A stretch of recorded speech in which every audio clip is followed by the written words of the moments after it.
Is there anybody in the building that has won a Bowl for Life scholarship ever? Could you come up here with me? Please. Come on up here. Let's give all these young people a round of applause. Can you guys all stay up here with me? How cool is this? This is all part of the Bowl for Life family for young people that have won scholarships since we started in 2012. We're gonna get to $500,000 in scholarships by the end of this year. So we're really excited about that. But we're giving away $5 grand this week, and we're doing it $250 increments 20 times. So we have some winners that are here right now, and we're going to call you, and we'd like for you to join us up here also. Anthony Bocino. There you go. $250 scholarship. Oh. Congrats, Anthony. Really? Just for being in the tournament? Yeah. They picked 20 that's getting $250. Wow. Yeah, up here with us, will you? KC Campbell. He's already up here because he's won a scholarship before. Does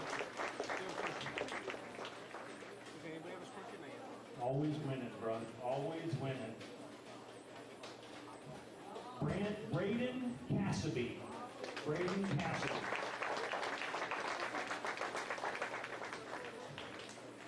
Kind of nice getting $250 before you even start bowling, right?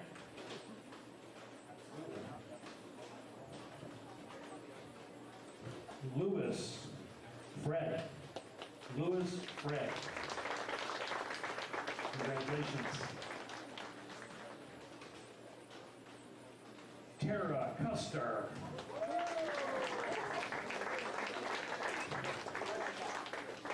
Congratulations, Tara.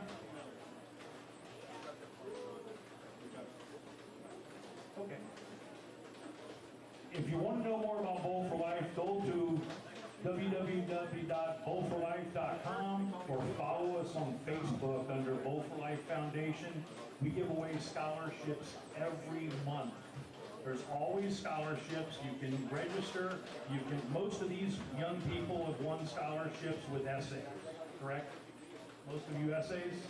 So we do not award any scholarships based on skill or bowling ability or how high you finish in a tournament, because we want everybody to have an even playing field and a fair chance to win. So go check out the Bowl for Life page and follow us. All right, now I have a young person whose mom I know really, really well. She's not here tonight, I don't think. She's probably working really hard. She still runs the junior program? Still runs the junior program over at Howell Lanes. Joshua Lamoureux. Debbie Stein, this young man. Congratulations, bud.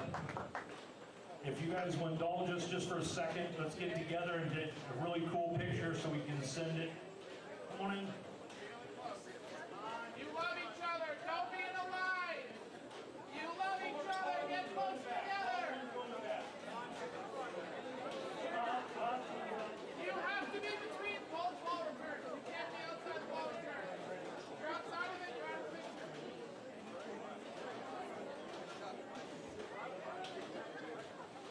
All right, folks. Here we go. Chuck, you're in this.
It went down and snapped the 6.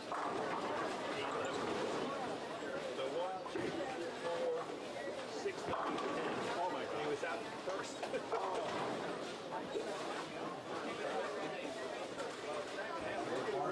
Years ago, he hung in there for quite a while. Well, and then last year I got sick. Really? We have a couple of lanes that have 4 bowlers on them. If you have 4 bowlers on your lane, please get up and make your shot.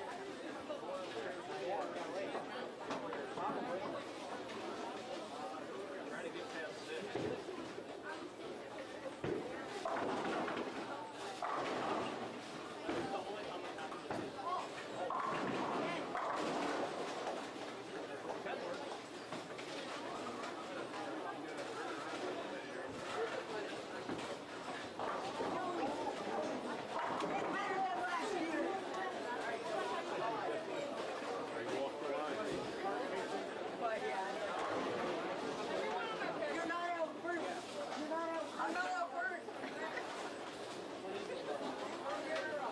Okay, round 1.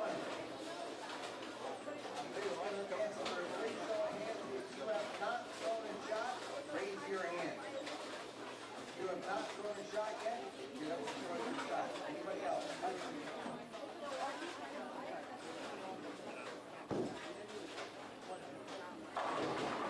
And the accident of the ball.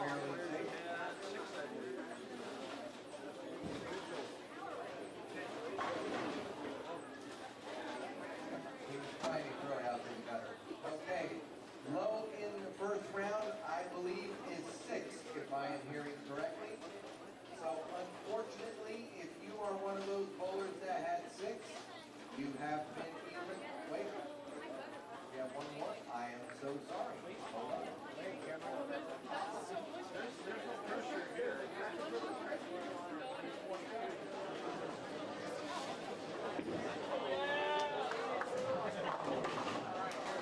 That looks more than 6. So unfortunately, bowlers, if you had 6, you have been eliminated in that war. As a consolation prize, if you haven't been there already, compliments of Mike Fogarty and Reed Rice. Please go over here behind lanes 19 and 20. Mike is giving out Reed Rice. Hopefully that will pull you off a little bit. That's a nice consolation. Okay, round 2. Round 2, we are upping the ante. You have to get 6. If you do not get 6, you will be eliminated in this round. The very first bowler on your lane, get up and make your shot.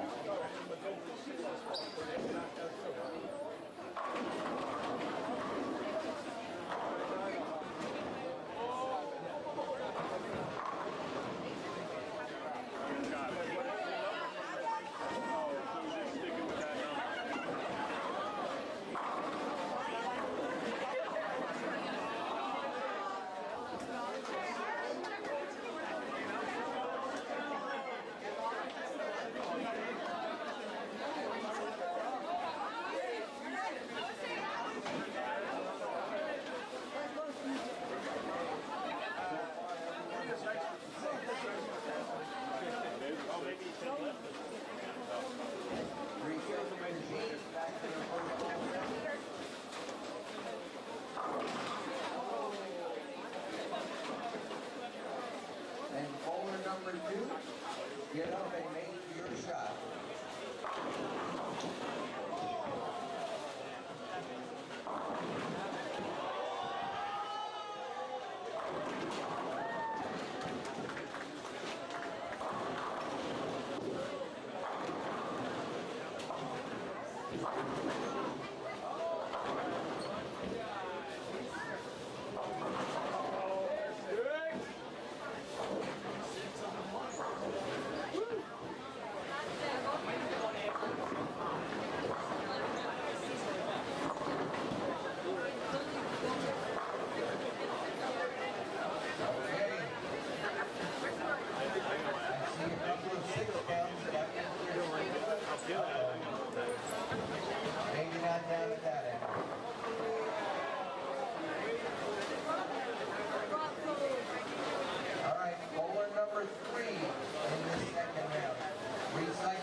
you have been eliminated.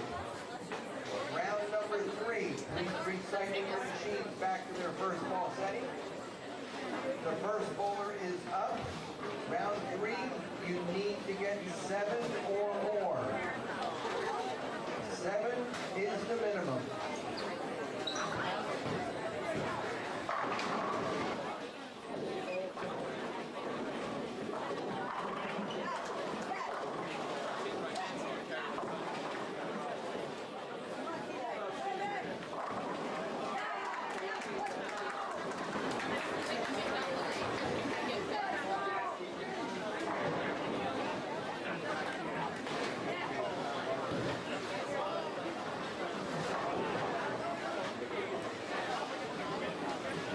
Okay, hopefully everyone got 7. Oh, we have a 6 count. Unfortunately, that 6 count is off to the reader station. A 4 count. Oh boy. 4 count might want to grab extra readers. Okay, bowler number 2. Remember, it's minimum 7. Bowler number 2, get up and make your shot.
this next round, you need 9 for a strike. Here You we get go. your best shot, over number 1, get up and take your shot.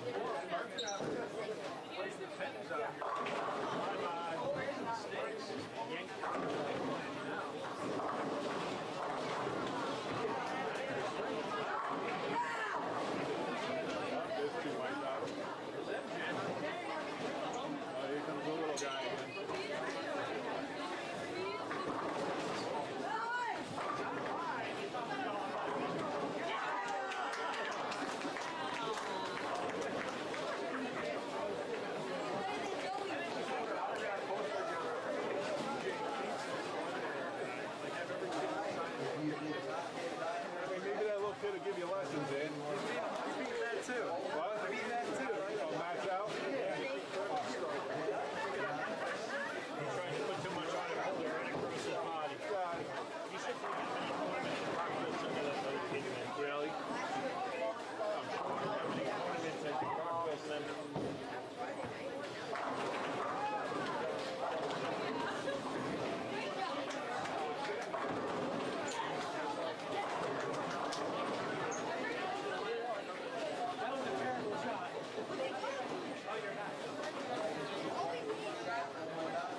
of 9.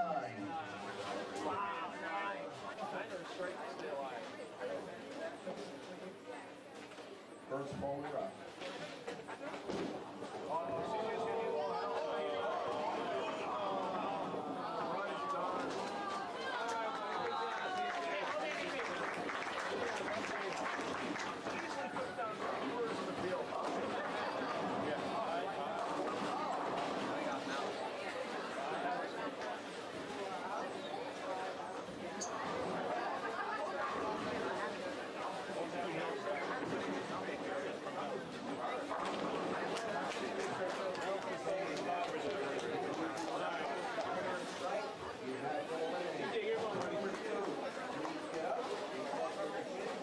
And make your shot.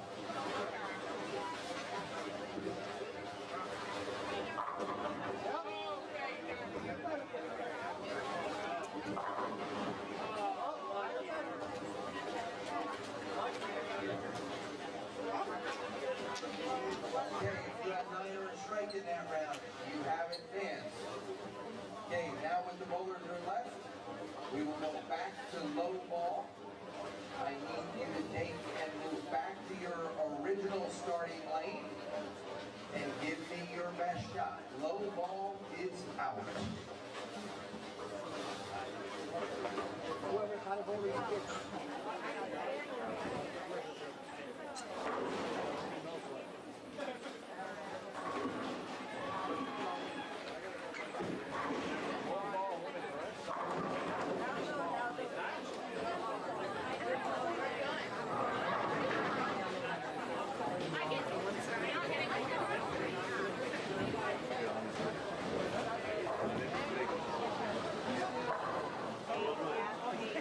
Yes, Brooklyn, you count. So far, it range low is 8. Okay, please reset your machines. If there's a bowler number 2 on your lane, get up and make your shot.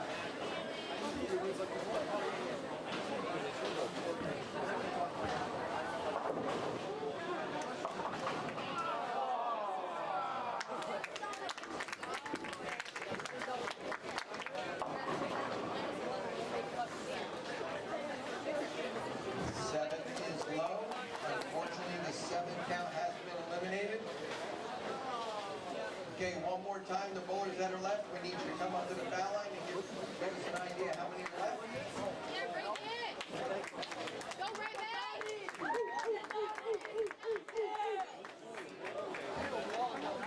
There are 13 bowlers left. Just so that we know, everyone, the top 8 bowlers remaining will get paid. So, everyone go back and reset your machines. First bowler up. Low ball is eliminated.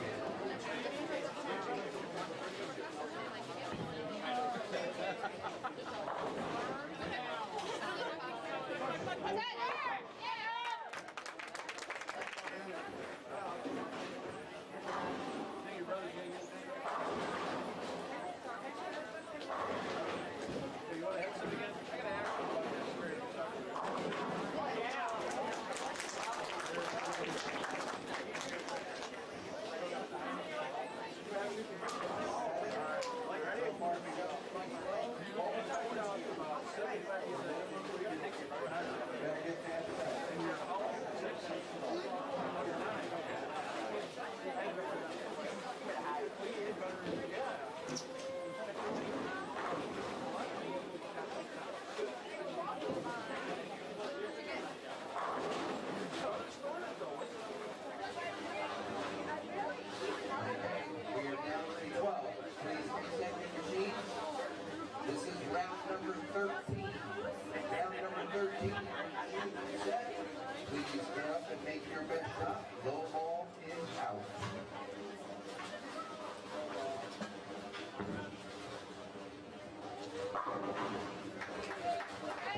7 has been eliminated. Okay, the bowlers that are left.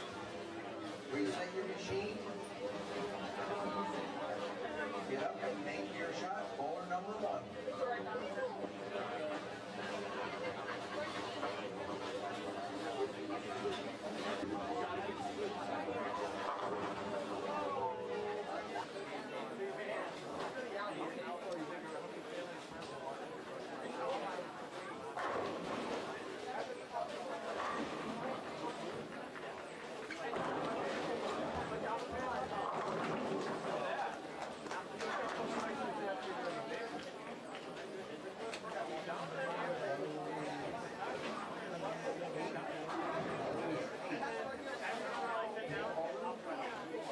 You are bowler number 2 on the lane. Get up and make your shot.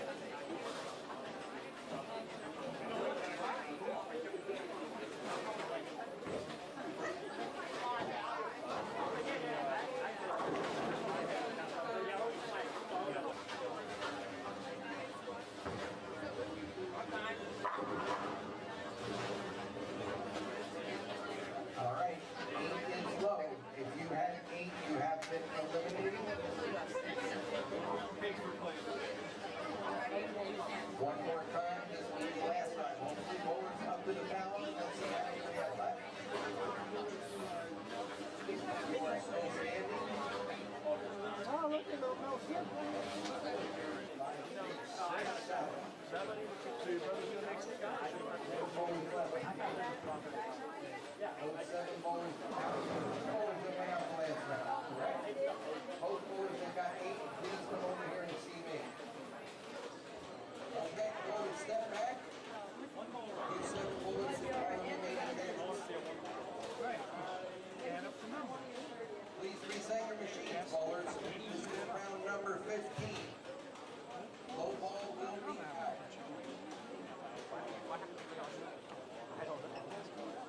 We need to start doing minimum of 10.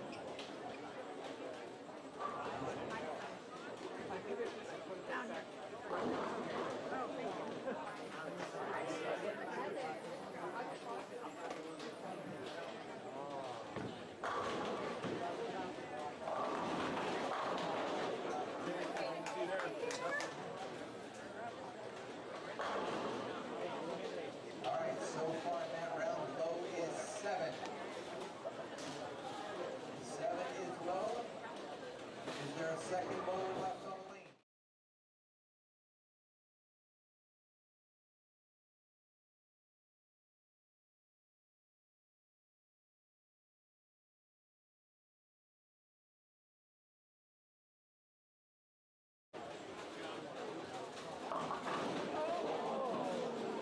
Looks like we have 2 sevens. Okay. Immediately got Both away bowlers from have it. finished. Please see Leslie there. Bowlers, please recycle your machines. Round number 16, folks.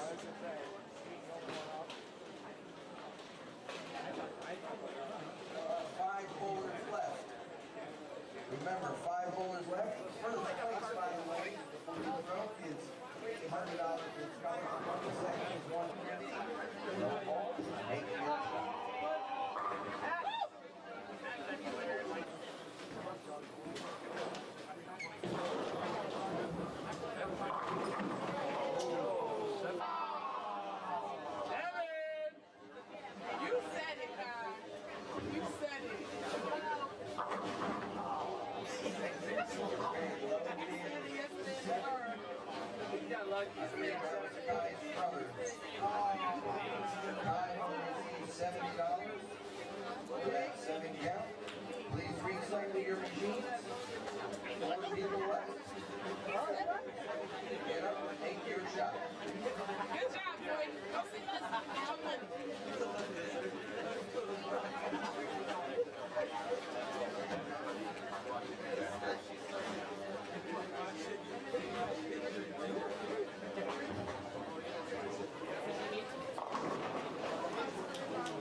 All right, we have 2 bowlers left. These 2 bowlers, $300 first place, $150 second place in scholarship money. Bowlers, when your lanes have 10 pins, you are the final 2 competitors. Good luck.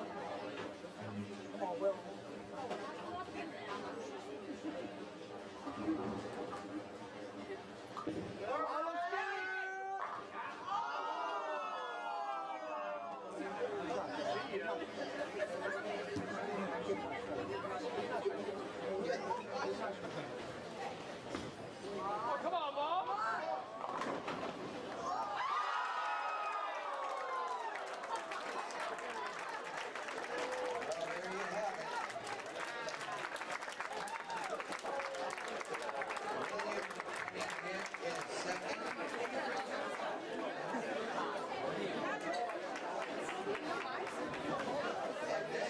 Champion for the Eliminator portion of the event.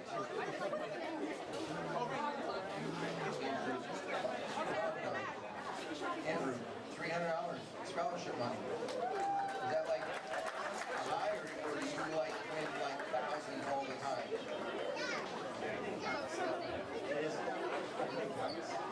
Everything counts? That's a good answer. Good answer. What's your biggest check before today? You know what I'm thinking? I'm thinking you can look at everybody right now and tell them they can go have another cup of Rita's Ice on you. All right, everybody. Okay. If everybody go back to your starting lane, we're going to get things underway here in just a minute. We're going to start the doubles portion of our tournament. Congratulations once again, Andrew. Let's go! Yes, sir! Good job, buddy.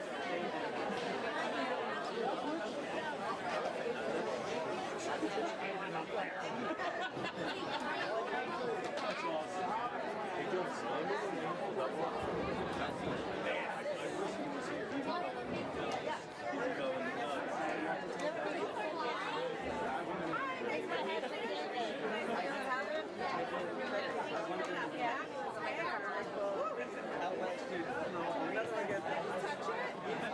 Oh, thank you.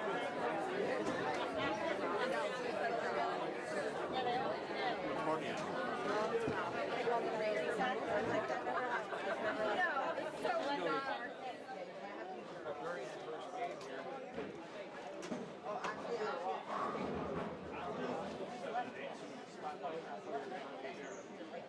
How do you want to start?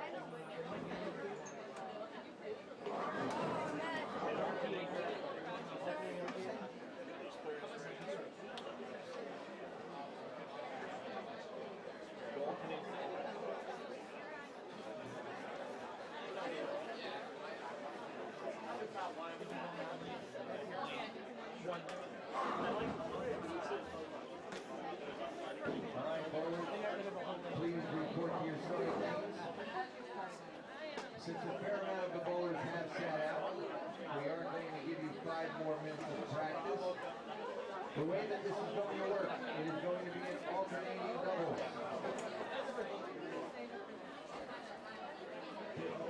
Leslie says 2 shots, he's ready to roll.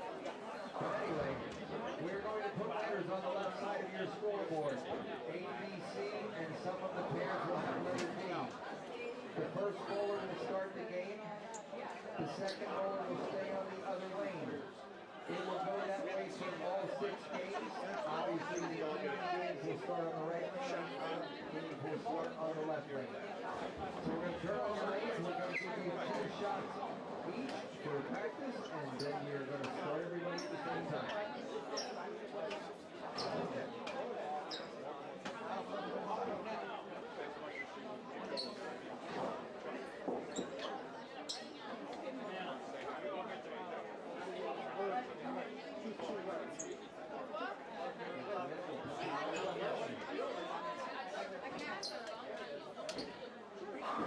Savannah, we had culture. Did you just pay attention?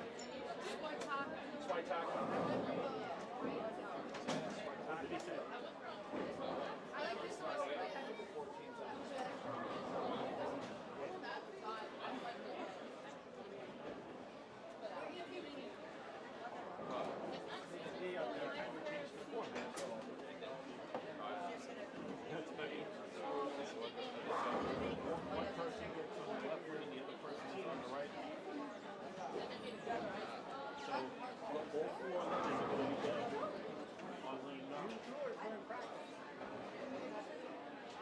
So if you're on 9 and he's on 10, you're bowling the other ring for the first game. The second game, in order to make the switches, he's bowling the other ring.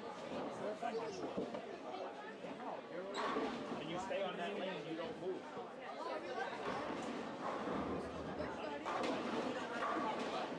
Just in case everybody as a reminder, we still have food located on lanes 9 and 10. If you're looking for a quick snack, a slice of pizza, or something else, please make sure that you go inside the temporary snack bar located behind lanes 9 and 10. You need to hear the deed. You need to hear the deed.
And as things progress, we're almost done with practice. Pardon for the little audio issue we had there with the commentary. We'll get back on that momentarily. As we are almost ready to start this Baker doubles.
Come on, guys, that one more shot isn't going to make a difference in the long run. If you don't know what you're doing before that one last shot, you're not going to find the miracle in a second. All right, so your leadoff team, bowler A, you'll see up there, are the Sim brothers, MJ and CJ.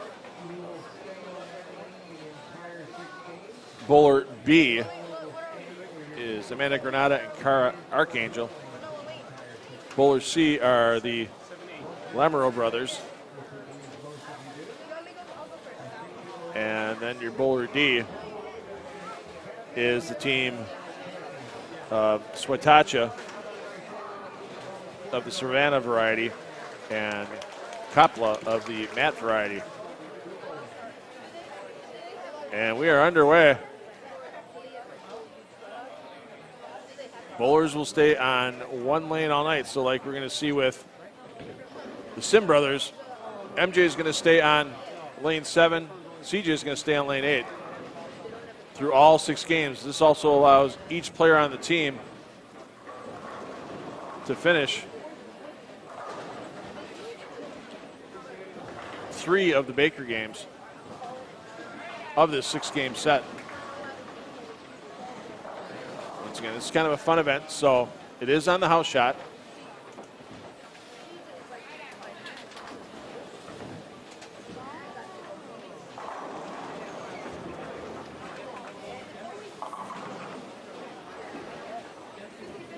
Where was that during the bake? No, I'm kidding.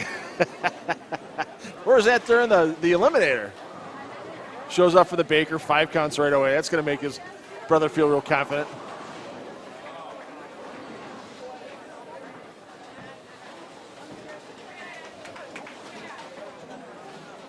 Ah, come on, shooter.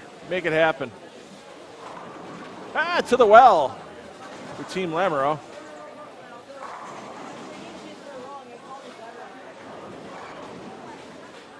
Give it a shot, shooter. Oh, just missed it. So Joseph Lamoureux starting things off. Joshua will be on lane 7 when he gets up in the second frame. And once again, as we said, you'll see each teammate, with this being Baker doubles, just staying on the lane as the score sheet alternates.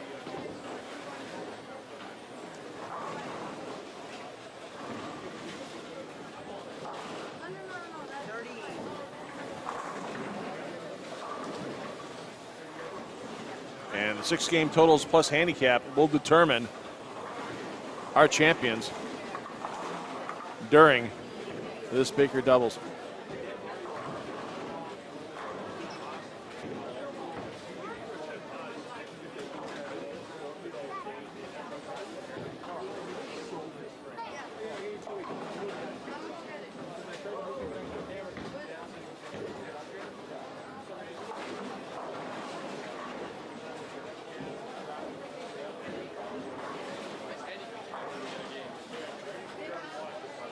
Hey, look who's in the booth.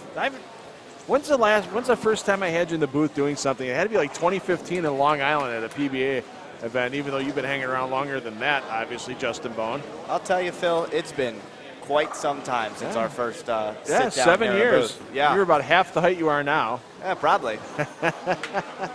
So that Eliminator shootout, that was a lot of fun to watch. Your brother got hosed on a 7-pin. I'm sure you secretly enjoyed watching that, though. Yeah, I know yeah. I would have, if it would have been my brother, I would have been smirking my butt off on that one. Yeah, well, I wasn't bowling, so like I couldn't Right. beat him. Right. So like, you know, for me, I always want to see either my friends or my family bowl as well as they can. Yeah.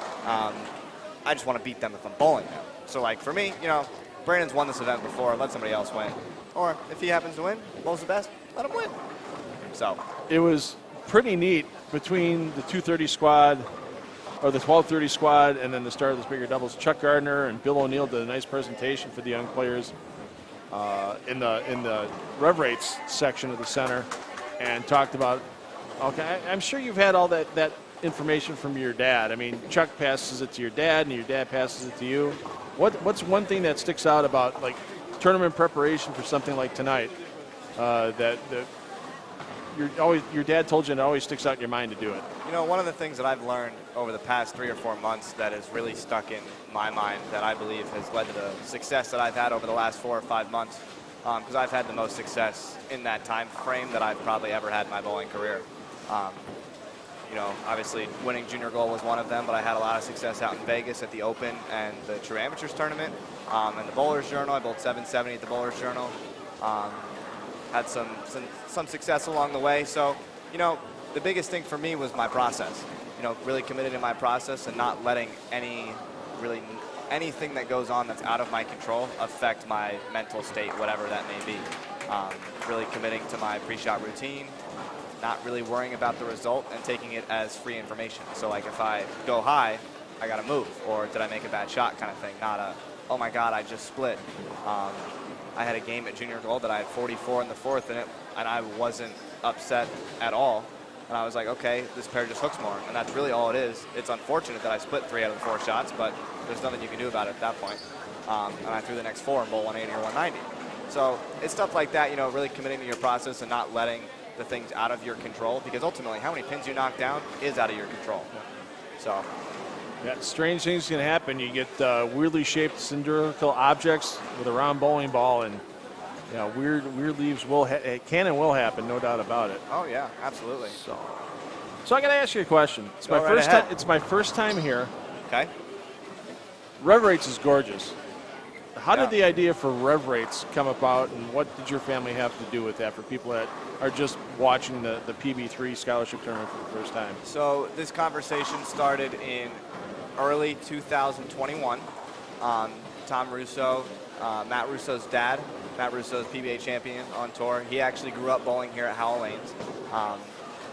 Him and his family partnered with me or our family and came up with this idea. Mom's given lessons for a number of years, and she's always wanted to have a training center or a space dedicated to give lessons, you know, during the winter season when leagues fill the house on every night. I really wanted to have a more open window for when kids get out of school at, you know, 2 or 3 o'clock and can't give lessons past 6. So she really wanted to have a dedicated space, and we never really came about with the way to do that until we, you know, built the wall on lane 6, as you can see right now on the stream. On the other side of that wall is a 5-lane training center and VIP entertainment space. And it's got the ultimate capabilities of some of the highest class training in the world. It's going to be an absolute great training facility for people to just come in and, you know, just practice, you know, at any time. You can shoot at any spare combination as many times as you want. You can put out basically any pattern as long as we have enough notice to make reservations. Okay. And on top of it, if you're not an avid bowler, there's the other side of it with our VIP side. You can book private events, do birthday parties in there, corporate functions. We have what's called, a lot of our viewers have heard of sync scoring, which is the latest Brunswick scoring system that Brunswick has out. And they have a lot of games in there that come with this thing called Spark. Yeah. That a lot of people haven't really heard of because it's so new. So this great new technology that actually lights up the lane. Isn't that what they use on the Fox show? Yeah, so they use Clutch on the PBA Tour. Brunswick's version of it is Spark. Okay. And it lights up the lane. It interacts with games that have targets on the lanes. One of the games is Angry Birds. There's a whole bunch of games that interact with graphics on the lane that really bring the bowling experience to a VIP level. So the capabilities that we have on the other side of this wall here right now are really incredible, and to even be a part of it, let alone, you know, my parents being the owners, is really something special. Yeah, and we're going to be over there on Sunday for the top 2 in each of the 4 divisions for their championship matches, and looking forward to getting the equipment set up and moved in over there and showing everybody that can't make it to Howell, New Jersey this weekend. Maybe you might take a couple-hour trip up this way and get a lesson from some of the best coaches and some of the best professional players in the world. Yeah, absolutely. You know, there's no real training center that is as high class as ours. I mean, really north of, you know, Texas, Florida. When you look at Kegel and ITRC, the new one is B3 down in Phoenix. Ours is going to be in that category. It's gonna be those 4 training centers, at least in the United States for the time being. You know, there's a lot of people that we hear that fly to Kegel, fly to ITRC for high class training. And we're going to have something like that in the Northeast. And, you know, we're really looking forward to having an elite space for bowlers to improve their game and get to the next level. Oh, and the neat part about that, too, is that if somebody needs a little work done while they're here on some of their equipment, you've got a pretty quality guy in that pro shop just outside the Rev 8 store with John Fury. Oh, yeah, absolutely. Yeah, he's a PBA regional champion. He's a great player in the Northeast region. A part of the Brunswick, or I believe the Radical national staff team. So it's, you know, it's really awesome what we have here, and we've got we've had some great faces inside Howell Lanes for a long time. Between Matt, Johnny Petraglia, Parker Bohn, they all grew up here. They all grew up within 5 minutes of here, and we've had some great players that have come through here, and we have great players that come here all the time just because of those connections. Go back, Mark Roth and Dave Davis used to bowl here. So there's been a lot of great faces over the years that have bowled here and trained here. This is what I feel has been a higher class center in our area, and now it's becoming, hopefully over the next 5 to 10 years, one of the higher class centers in the country.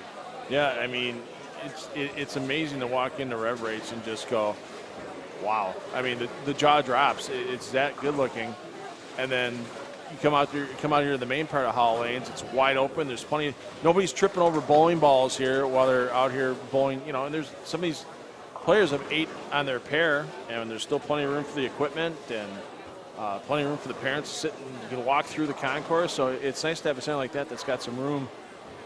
There's a lot of events where all of a sudden you get into a place and you got to snake your way through and suck into your gut to get between people, and you don't have to do that here at Howell. It's a pleasant visit for my first time here, no doubt about it. Yeah, I just got to get Charlie, once we're all done on Sunday, I just got to get Charlie to buy me a beer. Yeah. He promised me one. I'm going to hold Charlie to it. All righty. So what's on the tournament agenda for you coming up? Anything soon for bowling wise, or? So I am, I believe, bowling a member non-member regional with the one and only Parker Bohn III. That'll be in 2 weeks here out in Ohio, about an hour south of Akron. Okay. I am bowling the Swiss Trios out in Wichita. I got a really cool text message from Chris Prather asking me to bowl that. Nice. You know, one of the greatest players on tour right now. And, yeah. You know, I mean, it's an honor to even get asked to bowl any kind of event with a player like that, let alone an event as big as the Swiss Trios is. So I'll be doing that. I'll be bowling with him and Brandon Biondo out there. After that, I haven't really looked past October. Okay. I'm spending a lot of time working at the training center. That is kind of my new job, my new home per se.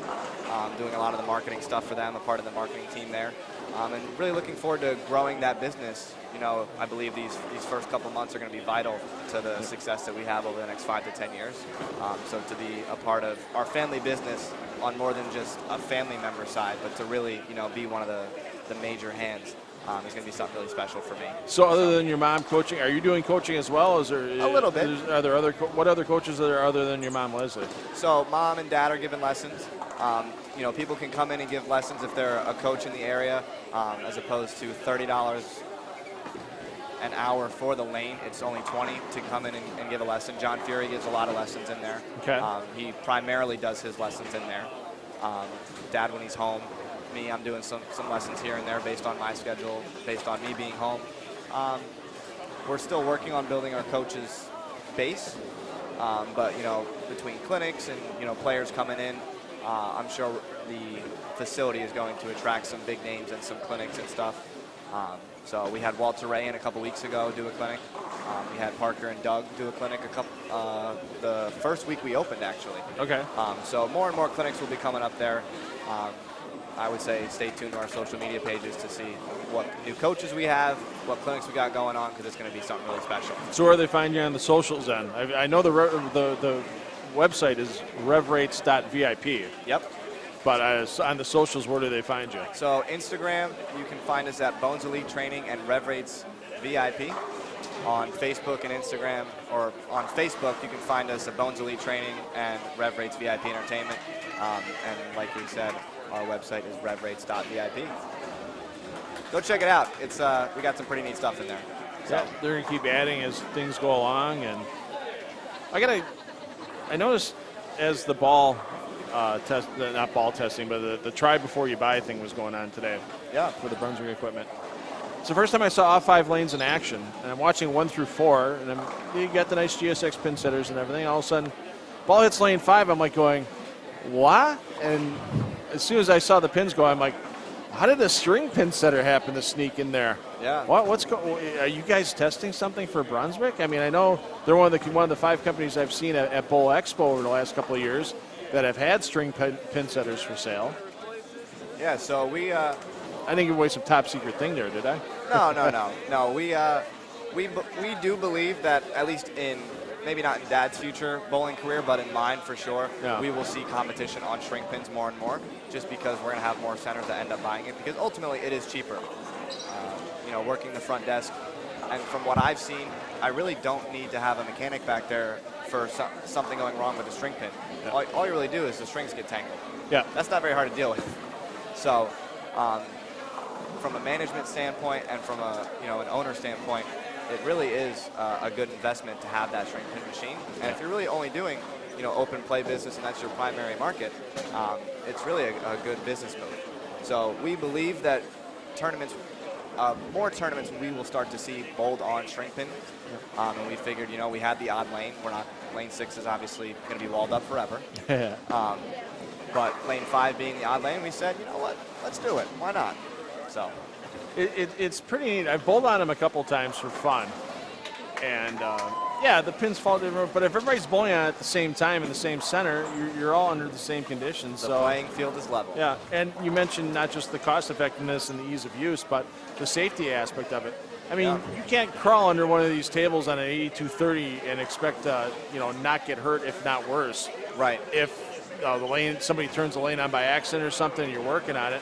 Doesn't happen with string pins. All you have with string pins is the weight of the pins. Everything else is framed into the big metal frame cage around the top of the lane, where the pins go back up into and drop back down. So safety-wise, every once in a while you still see a story out there where some mechanic working on a pin setter and makes a mistake and gets a hoodie. I saw one last year where a guy got hurt really bad because he had a hoodie on. And he was turned around, he worked on the machine, and the hoodie got caught in a wheel and pulled him into the machine and almost choked him to death. Wow. So the safety aspect is the biggest and best thing.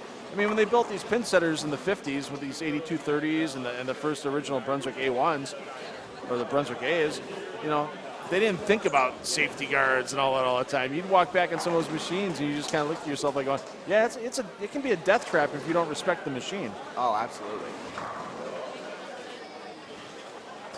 We got 6 games to go. You're going to be running around getting scores and everything, or you've been doing it all weekend? You got your helpers getting scores, and you arrange it for me. I get some nice totals out of the Google Sheet on my laptop. And I'm hoping I can sit in the booth, this squad, for a majority of the Baker doubles. Okay. There are going to be times where I have to rearrange the scores because I'm the one doing that. But I've got some helpers running around. We've got a great team, and I want to thank all of them. I'm not going to thank all of them individually, but our staff here running the PB3 tournament and the staff on the PB3 tournament team are doing an absolute job running this event. And we couldn't really put on an event like this without every single one of them. They're ultimately the ones that make this event, all of us together, added together, really make this event what it is. So, you know, I've got a couple of them running around and collecting scores for me, and then once they're all in, I will rearrange them and put them onto the website. If you want to follow along with the scores tonight, visit parkerbone3.com. There is a live results link right on the homepage, and if you want to follow along with any of the scores all weekend long, same website, parkerbone3.com. Very easy to get to, very easy to follow along with the scores and with the bracket finals. And also be sure and tune in all weekend long on the live stream, because we've got, you know, great footage and a great stream here set up for all of the bowlers, all the competitors, and all the fans of the sport of bowling.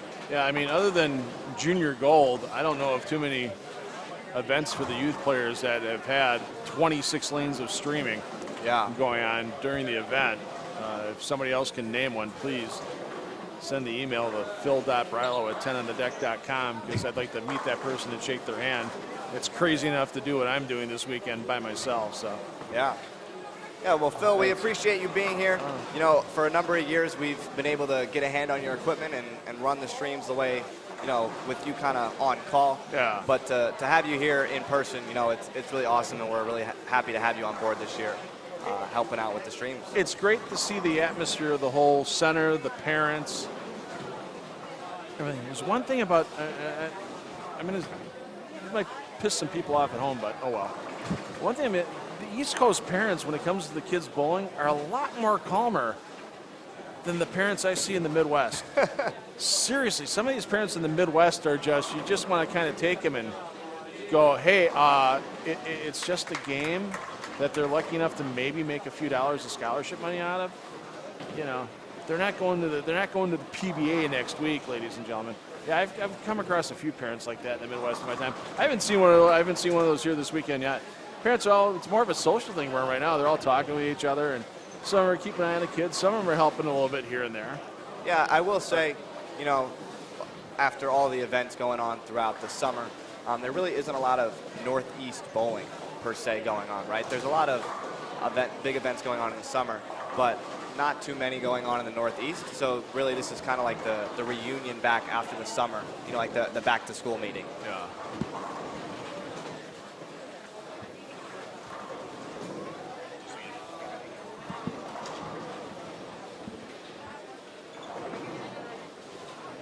Yeah, so let's take a look at this squad list here of some of the players and teams that we've got going on.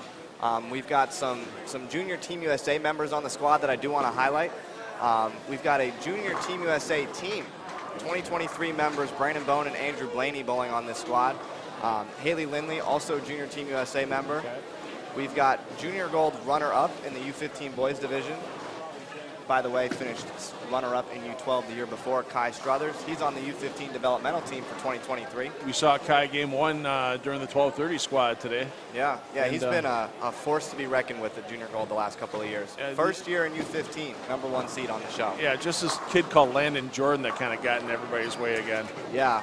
Kind of like how your brother got in everybody's way in under 18 for the second year in a row. Yeah, well, I'm glad I didn't have to bowl against him, that's for sure. Yeah. So scores not starting off overly high even on the house shot, but you got to get that rhythm in Baker doubles. It's something that a lot of these kids probably aren't used to. Other than how many Baker doubles events would these kids bowl this season? Probably not many. Not many. And no. Out here in New Jersey, at least from the research I've done, when they bowl in high school, it's not Baker games either. It's standard 5-person team games, correct? Yeah, there is not a lot of Baker action going on in high school bowling, I should say. At least when, you know, there are some finals that we bowl Bakers, if there's a bracket finals for some of the events, but most of the events that are just 3 games, or that are just qualifying, I should say, are strictly team games. There's your winter high school team tournament idea for you, the Bohn Baker Challenge. Might be able to do it. Give the kids a taste of a little something different. Because in Wisconsin, it's all Baker format, but then I ran a couple tournaments where we had them bowl regular games first, seed the field, and then we changed them over to Baker for the bracket. So something the kids didn't get to experience very often. You got to change it up once in a while. You can't do the same. I mean, as easy as it is in high school bowling or youth bowling to do the same old, keep the interest. You got to change it up. That's what's fun about this Baker doubles. Let's change everything up on the weekend. Put out the house shot, do an eliminator, make a Baker doubles. dogs and cats living together. Yeah, exactly. Yeah, I will say from... Whoa, we just got a camera moved here. Hold on, I got to move this. Go ahead.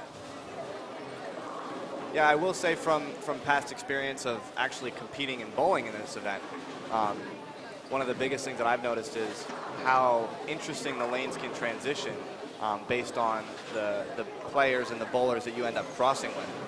Because you only bowl on one lane, right? Yeah. So if you start a little too far left, which I actually did a couple years ago, in 2020 I bowled with one of my buddies, Alex Horton, shout out to him. We both started pretty far left, and that was a bad idea. It was either the 5th or the 6th game, I don't remember. We were way out of the number, way out of the number. We weren't even close. We were having fun.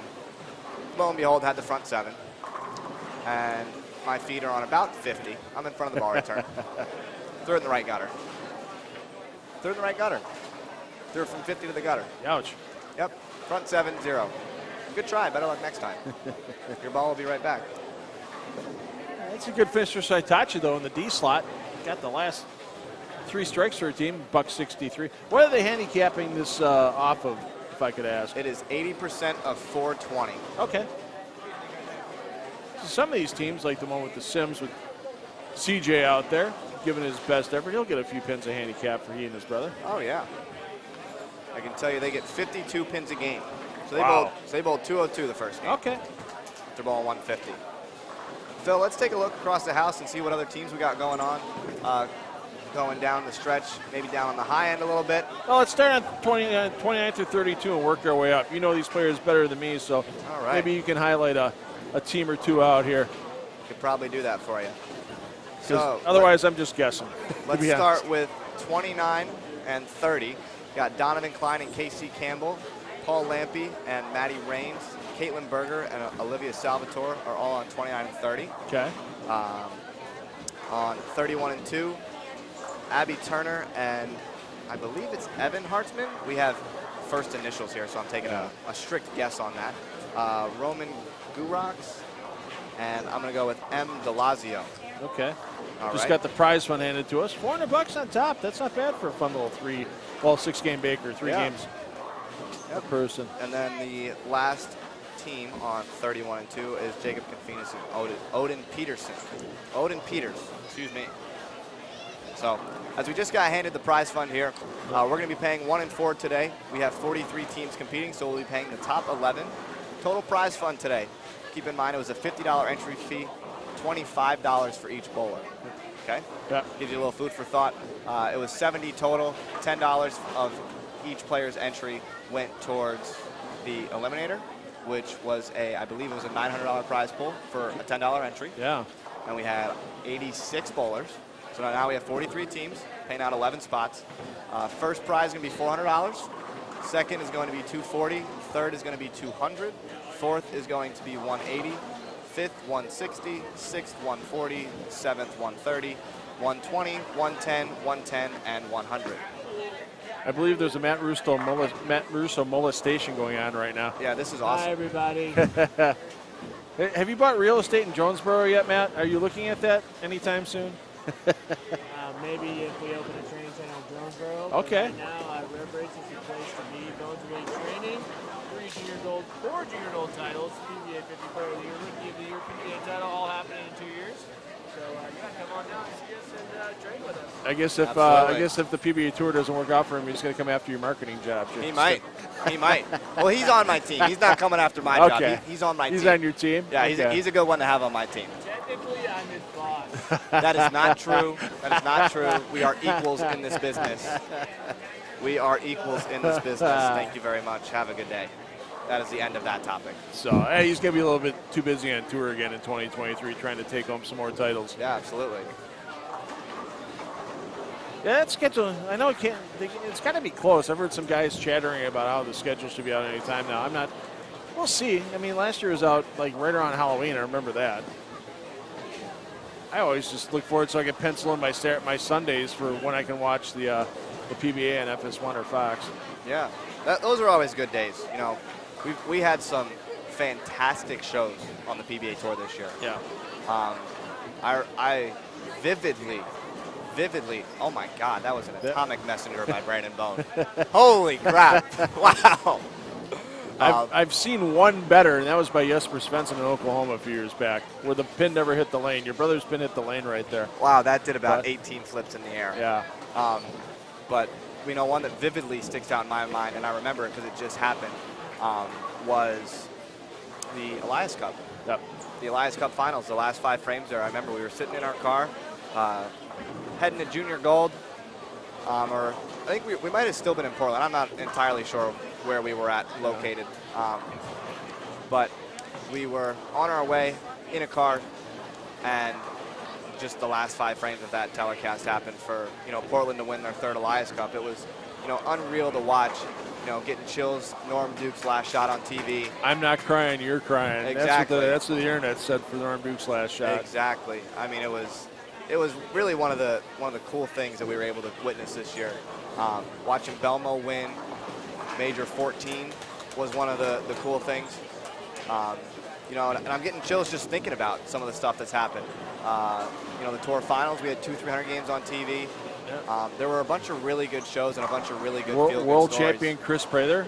Yeah. After the 1-frame roll-off for the title, and Flash got 6. Yeah. So that was painful for Flash, but hey, Prather built that, and you know, if it wouldn't have been for Jason doing what Jason does, it could have been a Player of the Year type season for Prather. Oh yeah. No, I get my vote with the media in later in the year, and you can't vote for anybody else but Jason. I mean, this time around, right? It's just not going to happen. Anybody that doesn't, I had my hand up in the air. We missed. She owes me a drink, whoever that may be. Does that count? Does that count in youth tournaments if you hold your hand up in a 5-pin? You know, unfortunately, I don't think so. Dick Allen bought it at the Super Regional in Coldwater. He missed a 5-pin. Everybody had their hand up. He bought him around. Wow. He said, "I own it," and he did. That is true. Hey, I do want to point out one of our players here that we got on 29 and 30, Donovan Okay. Klein. Yeah. U12 member of the USA Bowling National Championship team. Okay. Won the USA Bowling event with DKJ Pro Shop out of the Ohio Valley. You know, he's a pretty good player for as young as he is. He's bowled extremely well for his age, and even not for his age. You know, he's put up some pretty good numbers for only being, I believe he's only like 10. Wow. I believe 2-hander that'll be up. Let me check my list here. He will be up on lane 29 here in a minute or two. He's bowling Casey Campbell, his partner, up on 30 right now. Okay. Casey, another really good player that we have in our area. You know, Donovan's been a force to be reckoned with at Junior Gold, let alone, you know, our area and our local competitions. I'm really excited to see where this little kid goes, because he's pretty good for only being 10, and he would be pretty good for being 13 or 14 too.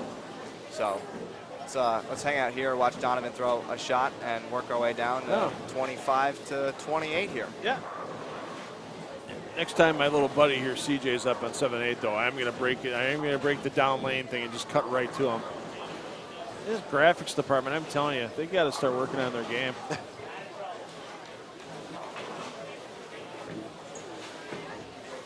Come on, graphics guys. You don't get much of a break tonight. They always key off of moving lanes, and then when they don't move lanes, it screws up the graphics department. Talk it over with them later on.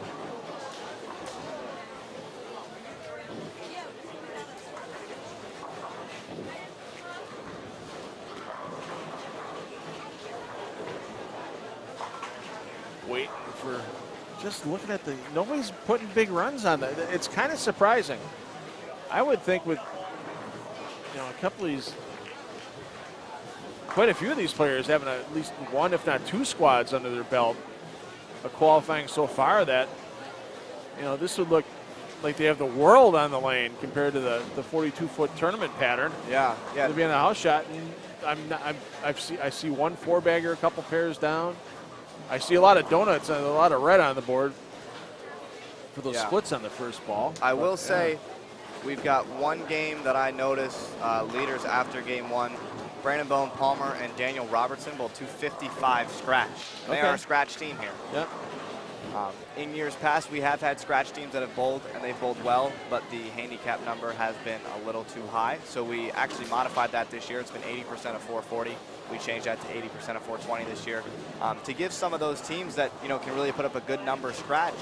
I believe we had a winner a couple years ago that there are some players that excel very quickly in a short amount of time when they go from just starting bowling, averaging about 100 to getting to 150. That can happen very quick. Right. And we had 2 players that were at that level. They combined, bowled on a team. They had over 600 over for 6 Baker games. So they averaged over 300. Some of the scratch teams didn't have a chance. Yeah. And sometimes it works out like that. Right. Handicap tournaments are ultimately how good somebody bowls over their average. And whether you average 220 or 120, if you bowl 20 pins over your average, you bowl a good game for your score, for your average. So. And everybody knows it coming into the event. Oh yeah. You know if you're gonna, if you're bowling a handicap event, if you're bowling a handicap with added scratch options, if you're bowling a scratch tournament that has a handicap option. I mean, it's like, everybody knows what they're bowling tonight. Nobody's coming in blind, so. Exactly. All right, let's get over to 26 to 28 in a second here. All right. Is it just me, or is there an inordinate amount of left-handers in the field at this tournament? It seems like every pair this afternoon in the 12:30 squad had a lefty. Really? It was coming through. Yeah, I just don't know. Is it something in the water here in the East Coast that there's? It might be. The house record here is shot by a left-hander. Okay. And it was on 31 and 2. That's not named Bohn either. That's not named Bohn. No. His name is Mike Fogarty. He grew up here. He is actually one of our sponsors this weekend. Shout out to Rita's Ice. He's providing all of the Italian ice that we have here. We had some nice Italian ice, so it was very refreshing after a long day here. We shout out to you, Mike. He's got the house record. Bowled juniors with Dad, actually. Him and Dad have been friends for quite some time. He actually bowls league with Mom. Mom bowls league on Monday nights here. It'll be interesting to join her in the same league in this upcoming season right here at Howell Lanes. But, got to do what we got to do here. So we do have a score update after game number 1. Team Leventhal is in the lead. They bowled 268 scratch. Ooh. And we've got no handicap in these scores. Uh-oh. Let me double check this. Time for some spreadsheet adjustments. Time for some spreadsheet adjustments here.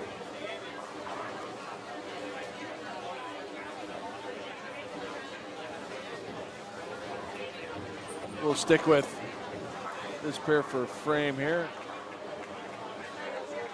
We'll come back in a second. We'll get another look, since these great bowlers in 7-8 are stuck with us as their only feed. We want to make sure family and everybody watching at home has a chance to catch as much of them as possible.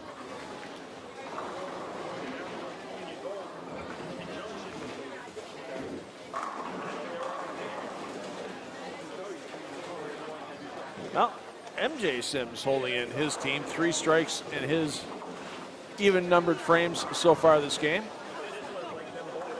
CJ's having a little struggle, though, for Team Sim. Team Lamoureux. 1 open through 5 in this game. Granada and Archangel. Started with Deuce, 200. They're bowling scratch. So they may have to get a few more pins on the board to get into that top 11 to cash. All righty.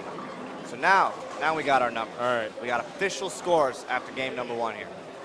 Leaders, still Team Leventhal. 268, getting 26 pins a game. So they're plus 94 in the lead. We've got 61 over, 55 over, 42, 40, 39, 39. So, okay. 11th place right now for the cash is 224 with their handicap. That's a respectable pace on a house shot. Absolutely. It's nothing obscene. No, not at all. So plus 24 is the cash number after game number 1. The leader is plus 94.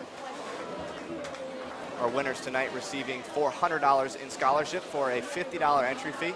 I want to give a shout out to some of our sponsors here. How about that for Lamoureux? What a spare. 2, 6, 7, 10.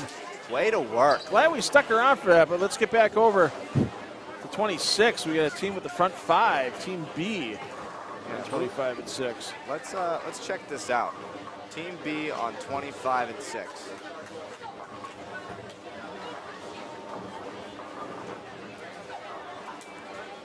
Is that Mike Fogarty and Robert Havens? If this sheet that I have is correct. I don't think I've seen them bowl any of the squads yet. This might be the first thing they've bowled in the building this weekend.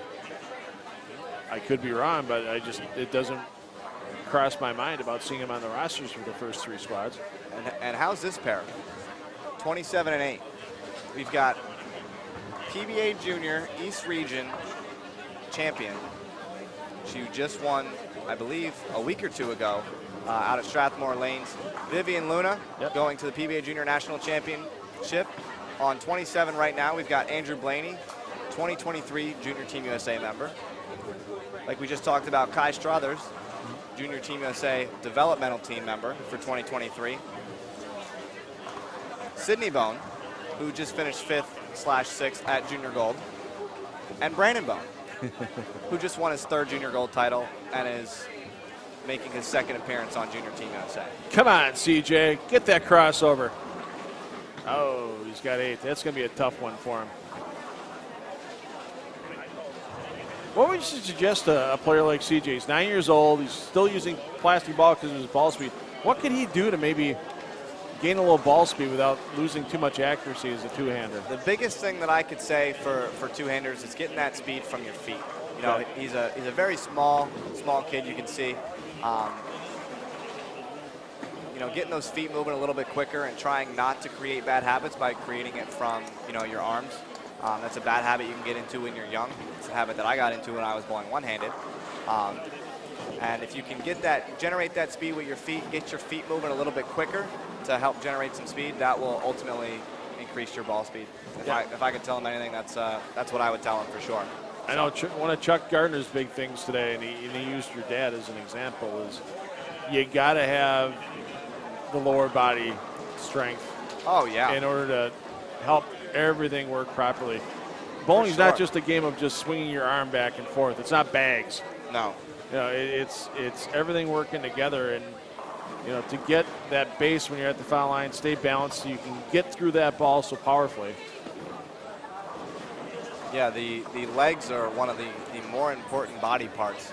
I think the most important is your mind, but that's my opinion. And that's why I'm here talking instead of bowling all these years.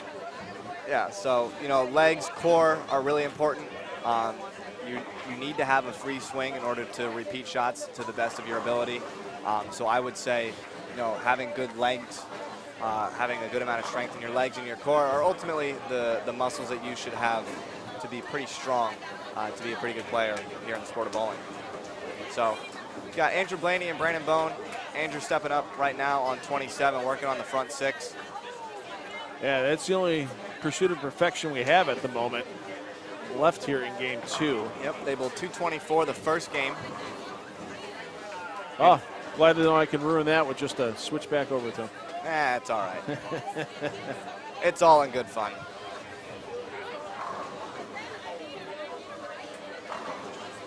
So 3 squads tomorrow. Well, look at this, got a kid in front of the bar return already. It's game 2.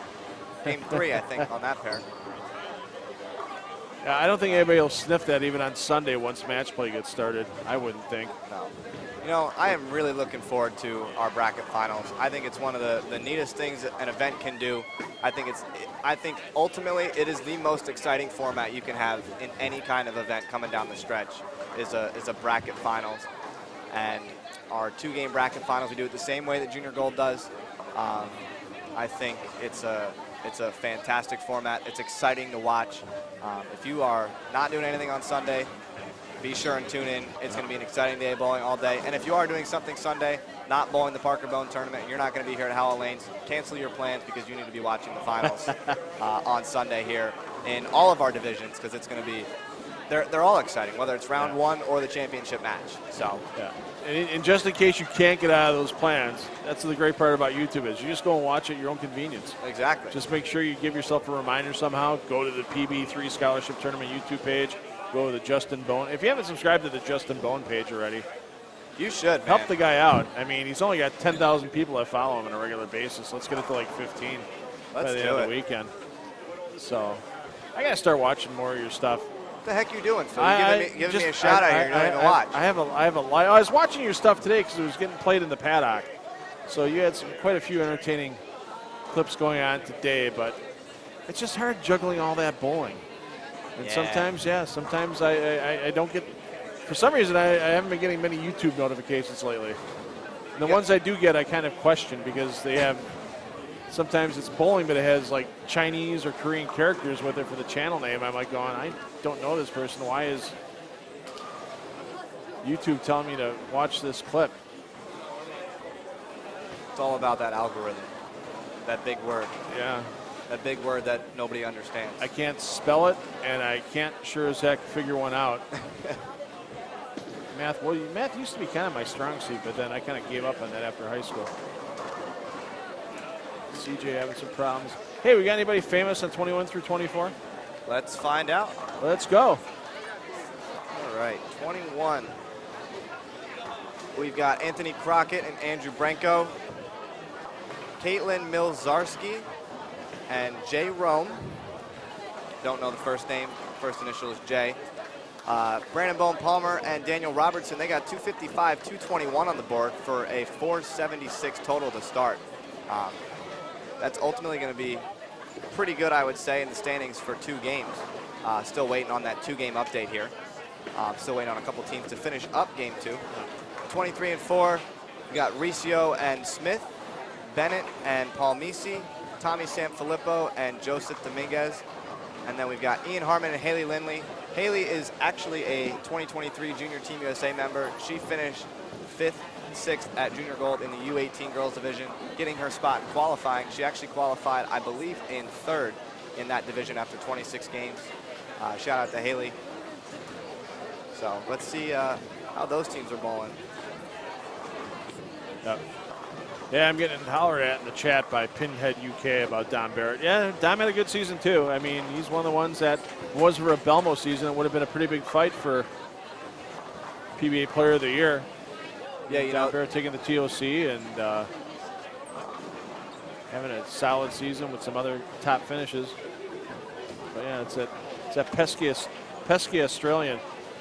Yeah, there were a number of guys that coming down the stretch ultimately could have had a chance if Belmo didn't have, 5 titles this season. There were a number of guys that in conversations, in that March time frame with 2 or 3 majors left, I was like, if one of these 2 guys between Simonson, Dom Barrett was there, Prather was there after he won the World Championship, there were a number of guys that could have won Player of the Year provided Belmo hadn't won 5 titles. Yeah. I think it would have been a much closer race. And, it was interesting coming down the stretch. Simo did have a Player of the Year capability or caliber year when you look at what he did throughout the season, winning the Masters and the U.S. Open. Dom Barrett obviously winning 2 titles, winning the Triple Crown. He was right there.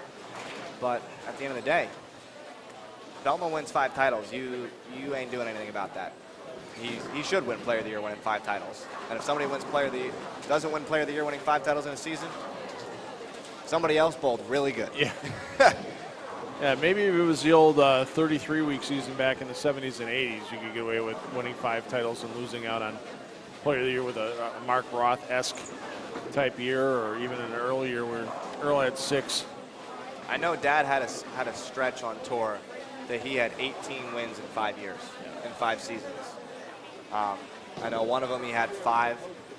I don't know what other ones he did, but man, I look at a 5-year stretch. I mean, I look at what Belmo's done over the last 10. We did a stat a couple years ago that he's got a 25% chance of winning the majors. A quarter. And I think it was pretty close to 50% that he made the show. Flip a coin, he makes the show at a major. Yeah. That's incredible to even, think about. So. anyone that can put up numbers like that it's pretty good. I mean, you think about that. If Belmont had that type of dominance in the 70s, he'd be taking home 2 majors a year and 10 or 11 titles. Oh, I know. You could be talking about Belmo being, you know, it's 60 titles right now, easily, well past Walter Ray. Right. Yeah, there's always a good way to irritate Walter Ray. Just say bracket finals. That'll have Walter Ray walking the other way as soon as you say it. Yeah, not Parker. Walter Ray, definitely not a fan of the bracket format this year. Your dad did just fine, though. Yeah, Survived that he enough did. of them. That he did. Took down some titles. He's a guy. You know the format going in. Oh, absolutely. And I am a fan of the varied formats, just because then you're not watching the same thing week after week after week. So I was the guy back in the 80s watching the tour. I couldn't wait to see Mark Roth and Marshall Holman, or another doubles team that won 3 times with Mike Albee and Steve Cook. I always loved watching that Columbia 300 doubles when it was on. It was just a nice change of pace. When Tom Clark and the PBA developed the league format, I was gung-ho on board from moment one. Well, Granada looking for the punch out. A little iffy on the footwork. Well, let's take 10 the ugly way, but there's the strikeout. Doesn't matter how, Yeah. only how many. Exactly.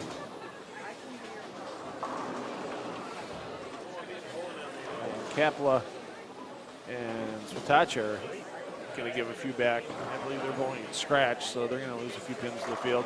They're going to need to start putting some strings together. They're getting 14 sticks a game. Okay. So they'll be slightly to the plus with the conversion here by Kapla. Yeah, something's better than nothing, that's for sure. And kids, make your spares, because that gets painful after a while. All right, let's take a peek over here. A few more, down to 17 through 20. As everybody is now getting themselves into game 3. Go Graphics. Need to get that one done. Yeah, I think this pair on 7 and 8 is bowling quite slow compared to the rest of the field here. Yeah, there's a lot of strikes on the board. There's also 4 teams on the pair. There's only a couple of pairs that have it. Right. We've got it in front of us. So we may know the champion of the event before the last 2 pairs are done, depending on the scoring. It is possible. That is definitely possible. Still waiting for some scores to come in from game 2. Once we have that, scores will be available. If you want to follow along at parkerbohn3.com, you can go visit there. There's a live scoring link right on the homepage, and just click that, click doubles results, and that will bring you right to the live scoring link. So here's one of the lanes with 4 teams on the pair with 19 and 20. Yep, let's take a look at some of the teams we have on 17, 18, 19, and 20. Lewis and Gramatig, Noto and Montgomery, Lazarchik and Varela. On 19 and 20, we have Beyer and Morel, Diaz and Boyce, Kapelin and Wolkowicz, and Applewhite and Warren. There was an older Lazarchik that quite a few years ago did really well at Teen Masters, and I covered it with Extra Frame. Andrew? Yes. So Yeah. any relation with? Yeah, it's his brother. His brothers, okay. Yep. So they actually both grew up bowling here. They live about 30 minutes away. Andrew, the whole Lazarchik family we've known for quite some time. Andrew actually roomed with us that week in 2017 in Virginia. I vividly remember a event that happened in game 2. I was the only JV bowler to make match play that year. I won the JV division. And Is that 2017? Yep. 2017 made match play, was 17th at this point. Not bowling anything. It was game 10 of match play of 18 that we bowled. And Andrew was making a solid run. He had a good first round and a good first couple of games of the second round. He looks at me, he's like, dude, I really need this one. And let's face it, folks. When you've got friends that are close to winning, you're not going to give them the match. Right. But you're not going to make them, throw an 8-bagger to win the game. Yeah. Right. That definitely does happen down the stretch. Right? Seen it on the Pro Tour. It happens all the time, right? It's subtle. Subtle things happen, and those in the know can see it. Right. You don't throw it in the gutter when you need a mark in the 10th. Right. But, you know what happens. Yeah. Right? And if you don't, well, you do now. So anyway, Andrew looks at me and says that, and I go, no, man, you got to earn it. And I'm 17th out of 18 bowlers, right? I have the front 5 and bowl like 250 out of it. And needless to say, he finished 10th that week, and he was second going into that game. Sorry, Andrew, if you're watching. See, the last name, I always thought there should be 2 pronunciations for it, like with the boy with like Andrew. It's Lazarchuk. For a girl, it should be Laserchick if they had a female. Laser, because it'd be cool. Name your daughter with the last name of Laserchick. How cool is that last name? Because that's how it's spelled. That's Laserchick. That's a pretty good one. Lazarchuk. I always said, yeah, that'd be a cool name. If they had a girl, just do a different pronunciation than the last name for the girl. Only for her, though. Only for her. Yeah, only for the females of the family. Like the wife, Laserchick. The husband, Lazarchuk. There you go. All righty, so we got a score update after 2 games here. Leventhal and Leventhal still in the lead at 115 over for 2 games. All right. Trying to run away with it early. Yep. Second place is within 10 at 106. Looking at 11th place for the cash number. That is currently 36 over. So it didn't go up too many. Averaging 218 with the handicap, which, again, is not out of the water for an event on a house shot. Got to take a peek over here because we got our front 6 right now on 9 and 10. And watching Ashley Kuster here. Interesting form for Kuster. Right-hander. And the backup ball.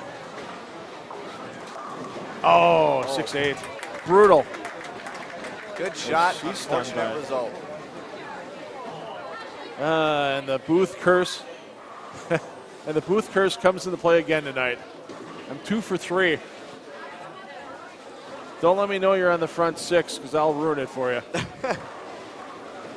That's what it sure seems to be like at the moment. Unfortunately, what are you going to do? Right? That's how I feel, at least. I was trying to see what was going on in rev rates because we're right behind 7 and 8. Taking a peek in, and it's just that couple of Russo and Pate practicing like couples do.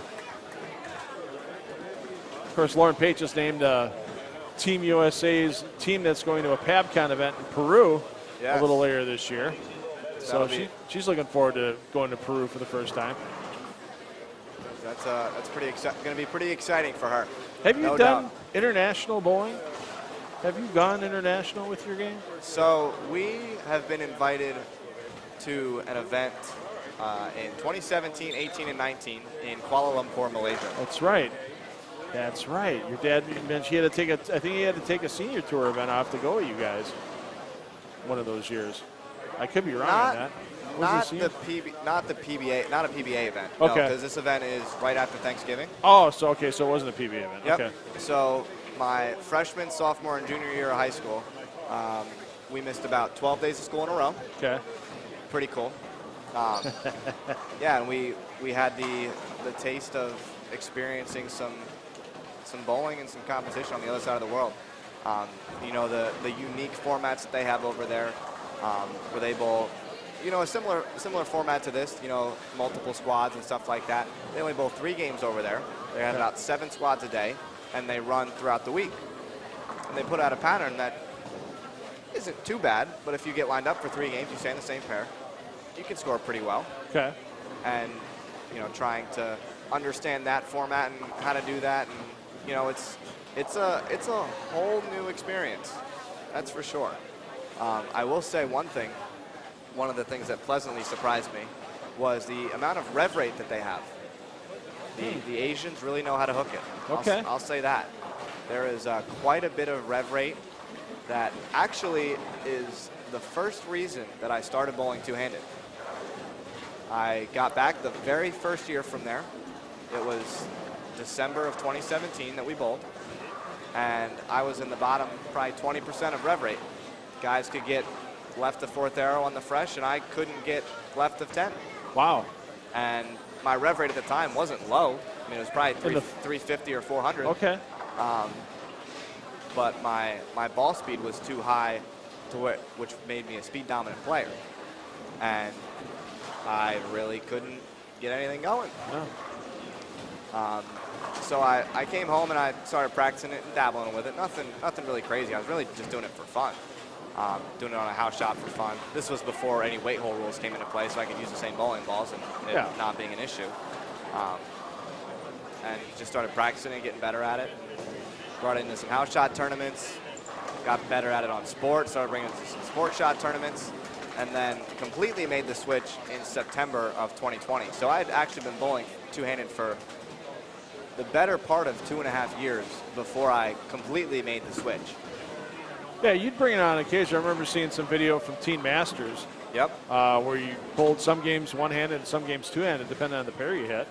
Well, that's actually one of the more unique events that I've been able to use both parts of my game in. I really don't bowl one-handed anymore. I shoot my spares one-handed. I shouldn't say don't bowl one-handed, but I only shoot my spares one-handed now. I feel like my two-handed game has just evolved that much and gotten that much better that I really just don't bowl one-handed anymore. Okay. But for 2 or 3 years in that event, I would actually bowl two-handed on the left lane and one-handed on the right lane when they had mixed pairs. When they had long on one lane and short on the other lane. And it was one of those things that was really never been done before. Yeah.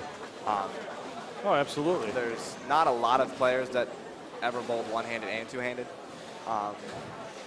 Me being one of the select few, I should say.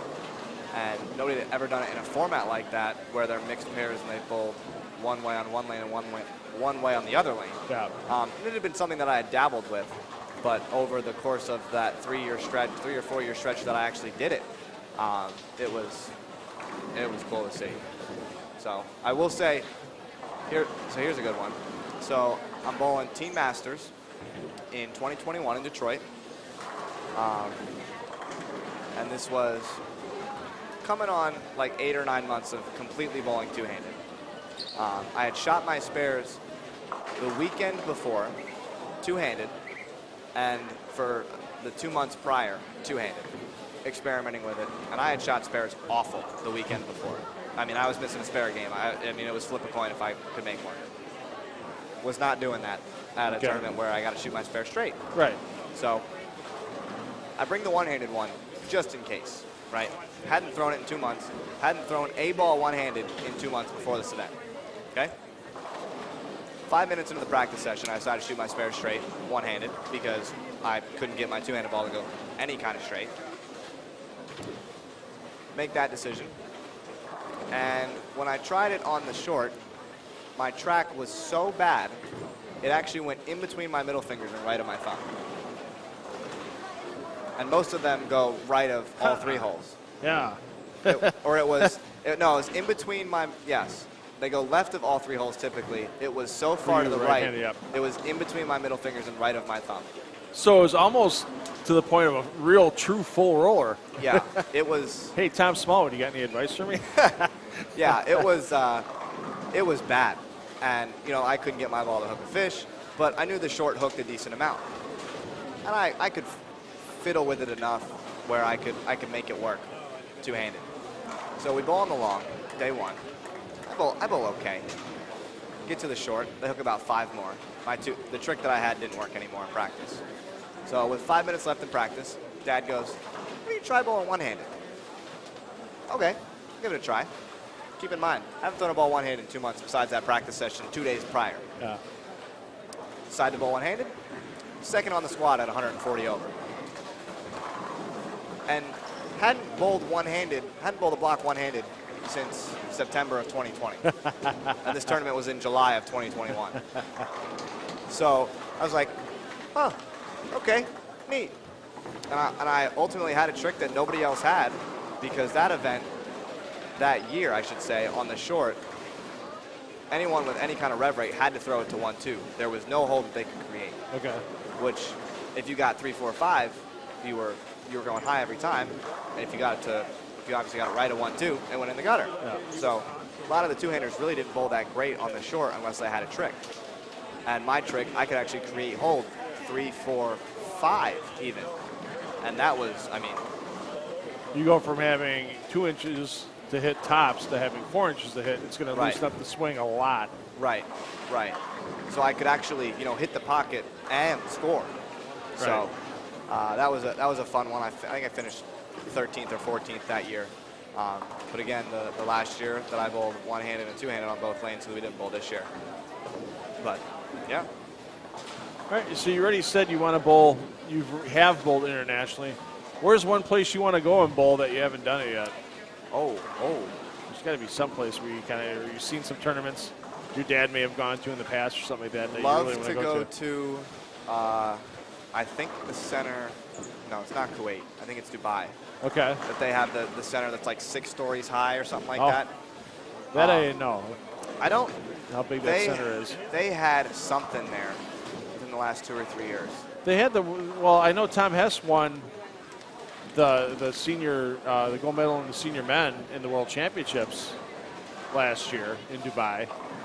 Was that the same center? No. Okay. No. They bowled the World Bowling event that a bunch of the PBA players went to. Might be Kuwait. Okay. Anyway, like to bowl at that center. If you know what center I'm talking about, put it in the comments. I'd love to bowl in Munich. I'd love to bowl the Ballmaster. That's on my bucket list. It's either Dream Palace or Tally. One of those two centers. with the arched roof in Finland. Yep. Where they have I think it's Finland and Munich. Yep. I'd like to bowl in both of those. I'd love to bowl a competitive event at Tokyo Port Bowl. Have you been there with your I family? have. Okay. So when the first year that we went to Malaysia, we flew through Tokyo and stayed there for 2 or 3 days before we flew to Malaysia. And we actually got to bowl a couple games at that bowling center. And for those of you who don't know, that's where Dad had won all 4 of his Japan Cups. Only person to win 4 Japan Cups. And that was, at bowling in that center in a competitive environment would be, there's so much history in that building, let alone for my family, my dad. So would love to compete there one day. I was lucky enough to go, thanks to Extra Frame back in 2018 with the DHC Japan Invitational, and Don Barrett won there. And your dad was on that trip as well, because sponsor exemption DHC wanted her because he's so revered in Japan. Yeah.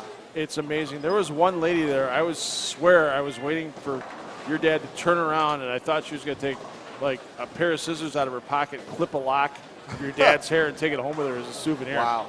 She kept following your dad and talking to him here and there, and watched every frame he bowled. Wow. And there were quite a few people that did that, but she was really a Parker fan. Yeah. I will say one of the good stories that I have from that center specifically. So Dad had won the Japan Cup the year before, and every year after you win, you sign the ball that you used and put it in a case that they have at the bowling center.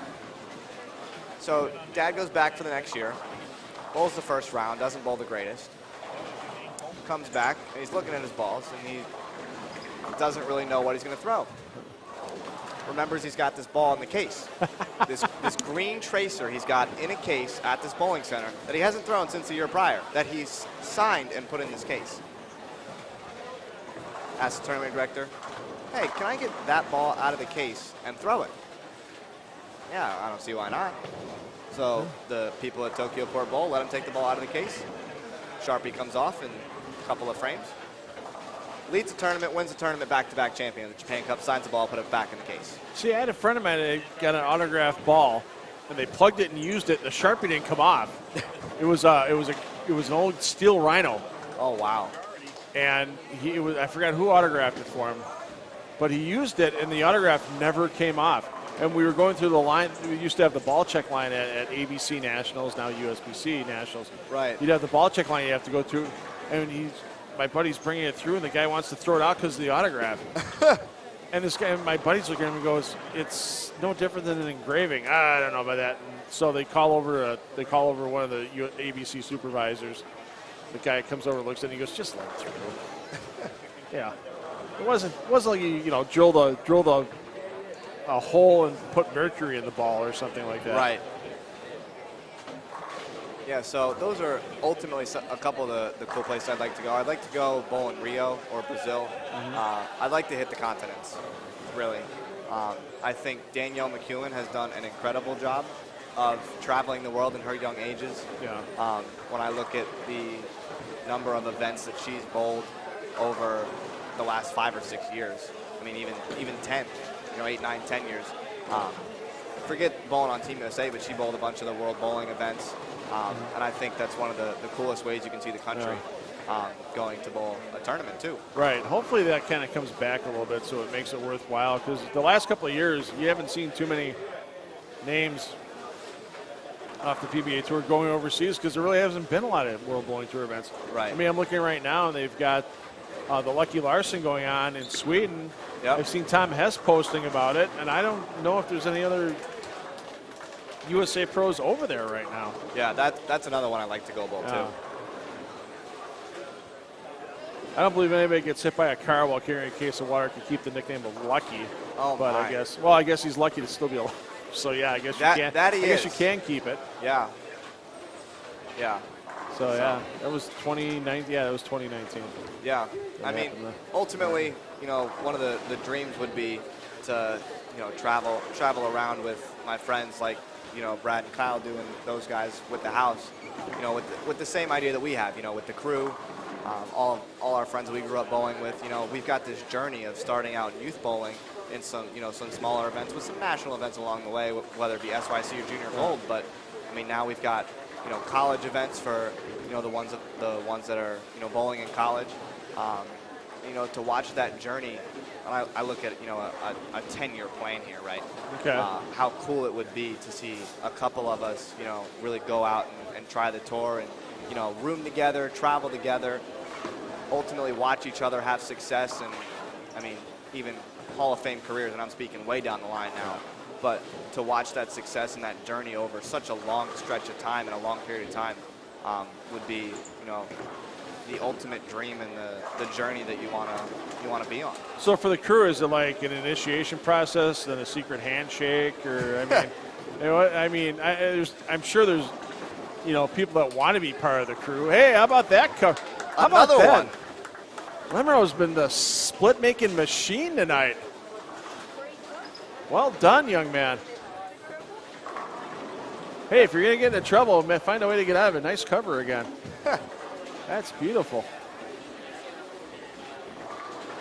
Yeah, so back to the crew Back here. to the crew, yes.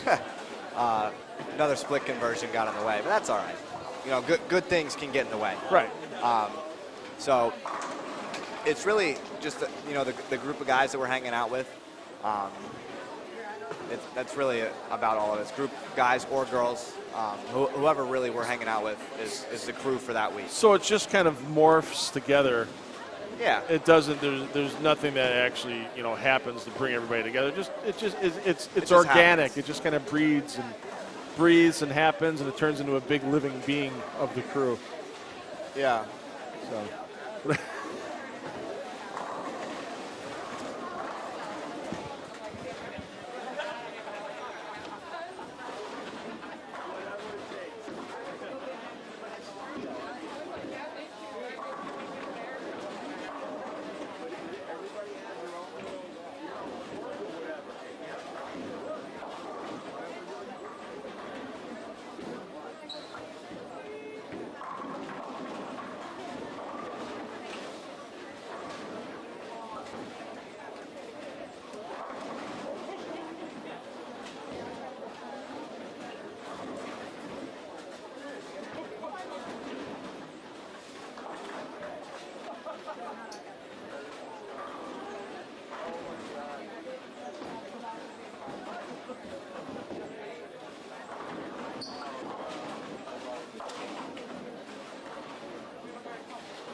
So we're almost done with game 3. We are basically done with game On this, four. yeah. This pair in front of us is, one of the pairs with 4. Got a little bit of a slower pace, but, it happens, and that's a part of the game. Well, it's just tough sometimes. You don't want to make everybody 4 on a pair. Right. Well, ultimately, that's what it comes down to. Yeah. I've had the neat pleasure of really being behind the scenes this year. Taking over the entries, doing a bunch of the marketing stuff, the masking units. Yeah. I've had the neat pleasure of seeing what it takes to run a tournament. I've had, some experience with this event in the past, but from doing lane assignments to, the entries and the payments and the scorecards and all this stuff that goes into an event that you don't really realize goes on. Until it sneaks up on you. And, you can't always have a perfect number of entries unless you sell out, ultimately. The goal was to have 4 teams on each pair, but for entry reasons, you don't get there. Right. And you can't have an even number of 3, of course, so you got to have some pairs with 4, and here we are. Yeah. So Switacha trying to punch out for her team. They can get to 240 if she tosses in a couple more on the board. And the team with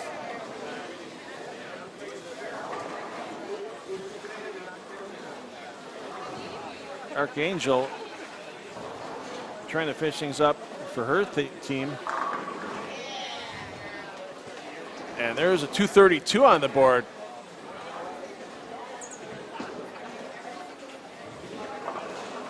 For Granada and Archangel.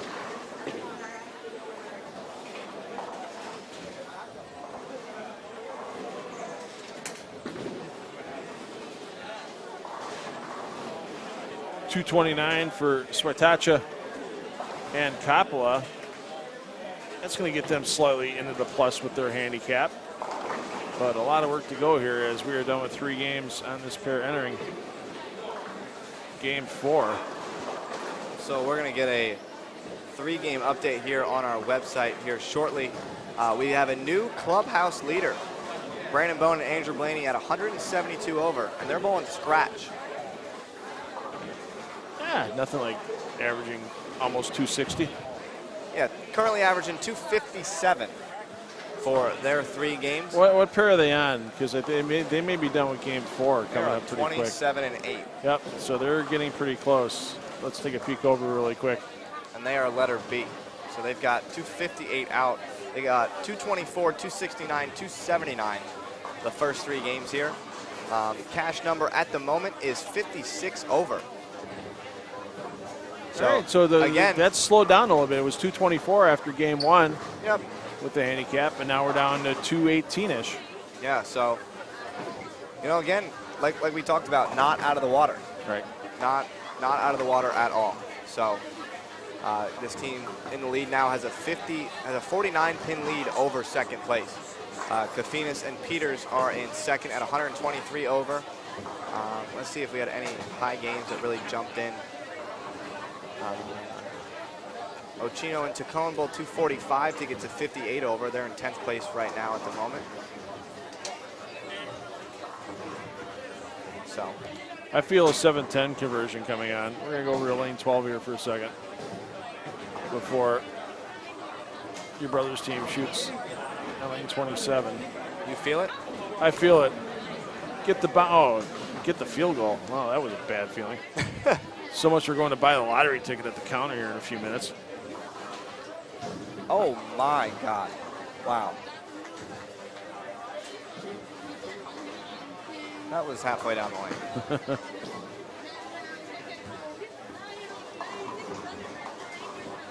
Well, there goes the chance at 258. Lucky to take the 10 down. That was almost a 2-4-10. Well, you can almost get 3 off the right if you throw it out to the right. It'll still stay there here at Howell Lanes. Wow. I've had a couple of people make comments in the live stream today on your YouTube channel about the house shot here at Howell Lanes isn't an easy house shot. No, it definitely isn't the most friendly that I've seen, and that it has been that way for a number of years. We've had like I talked about earlier, the names that have come out of this facility that have, I mean, I'm just talking about names like national levels. You know, a lot of the great players, even in New Jersey, in our area in Monmouth County, the county that we're located in, a lot of the good players, their home center happens to be here, and they happen to do two-bowl league here, and they've grown up here, and for whatever the reason, you know, that house shot being a little bit harder, whatever's gone on over the 60-plus years of this facility being open, has done something right to get some of the best players out of this place. So, have the lanes, since you've started bowling, always been synthetic here at Howell, or did you actually get a few years of wood lanes? I don't remember it. You don't remember if I did. Okay. They've always been synthetic that you can remember for you. I am being tapped on the shoulder for a tournament director duty. All right, I'll see you in a bit. Justin Bohn hanging in the booth. Like you said, a little more relaxed atmosphere right now, and that let Justin sit in the booth with us for a couple of games. I'm sure he'll be back. Is this mean to do during a youth event? Is this mean? Is this mean-hearted? I got my hand up. Here you see you got a 5-pin right there on lane 9.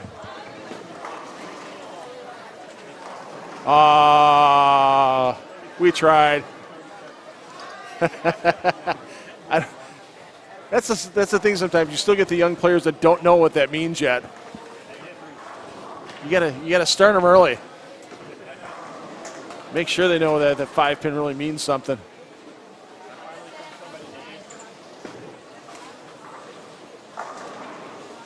After the spare attempt by MJ Sim, we're going to get back over and check out the score of our leaders. As Brandon Bohn, yeah, that's a 5.8. Don't ask me how that happened.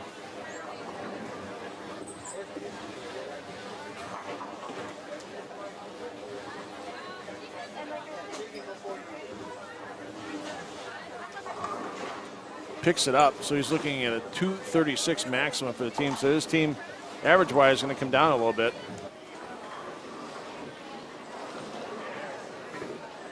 But should still have a decent pace.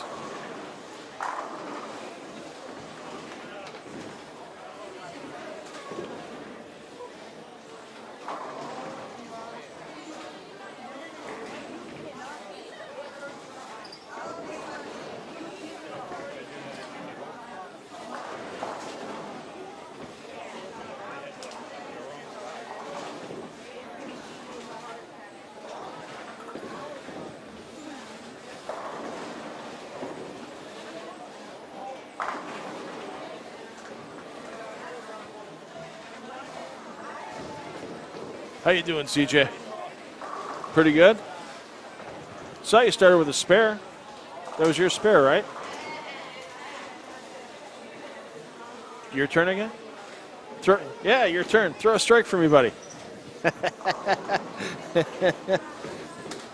He's checking out the soundboard. We were showing him how it worked before. We had a headset on him a little earlier today. Had a headset on him again. Right after he got bumped out of the Eliminator, but we had a little audio issue. Unfortunately, nobody got to catch on CJ in the booth after the Eliminator, but I'm sure we'll get a chance to talk to him before the night's done. And CJ, can't break up the baby split.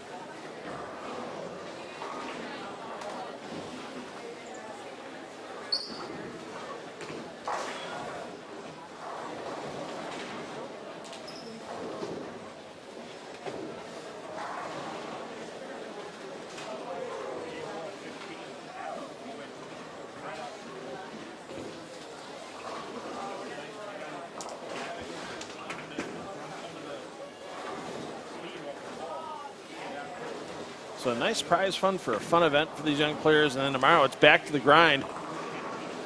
No house shot to be found tomorrow, as we are going to have a 42-foot PB3 tournament pattern out there. 3 8.5 to 1 roughly. From the outside boards to the inside. From 2 to 7 on the right and left, all the way to the middle 4, 18 to 18. I guess it'd be middle 5. And then with 28.26 milliliters in the pattern and only 5 games of qualifying, the lanes don't break down a ton. And a lot of these young players that like to get deep early find out very quickly that that's not going to happen. And Chuck Gardner brought it up to the young players tonight in a little classroom he had prior to this Baker doubles competition, basically saying, yeah, it's really cool when your ball goes out to the right for a right-hander and then back to the left in that 1-3 pocket, but guess what? Most of the time, that's not really the ball reaction you're looking for. And there were a couple of faces in the crowd that kind of were surprised by that. But he's right. You watch the guys on the PBA Tour, and they look at the lane front to back. They don't look at the lane. They're not worried about the side to side as much. They're worried about where that ball is starting to make its motion back to the 1-3 and how strong that roll is when it enters the pocket. A lack of strength of roll will equal 9 counts.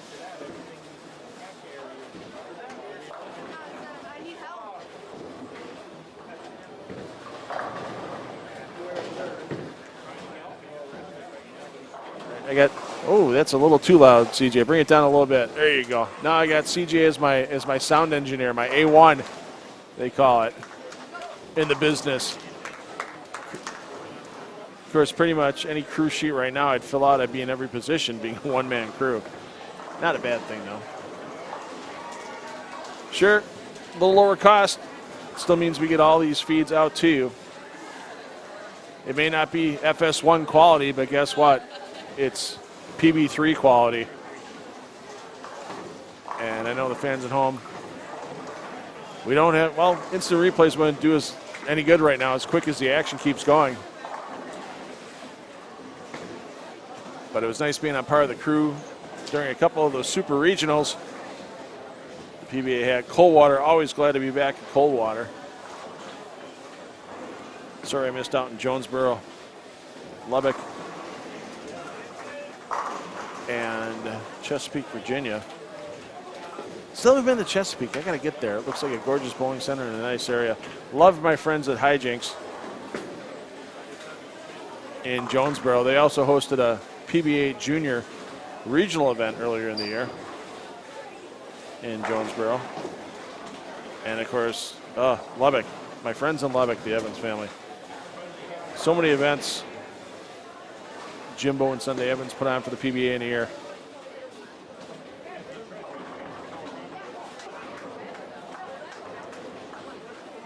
This year they had a regular tour event. One of the companies that should no longer be named that streamed the PBA. Dude, CJ, high five on the strike. All right, put the headset on again, buddy. We're gonna have some fun this frame. Oh, hold on, that cord's caught. All right, here we go. All right, you ready? Here's your microphone's live now. So, all right. So, what did you do right on that ball that you struck? I threw it a little bit harder so it wouldn't hook that much. Okay.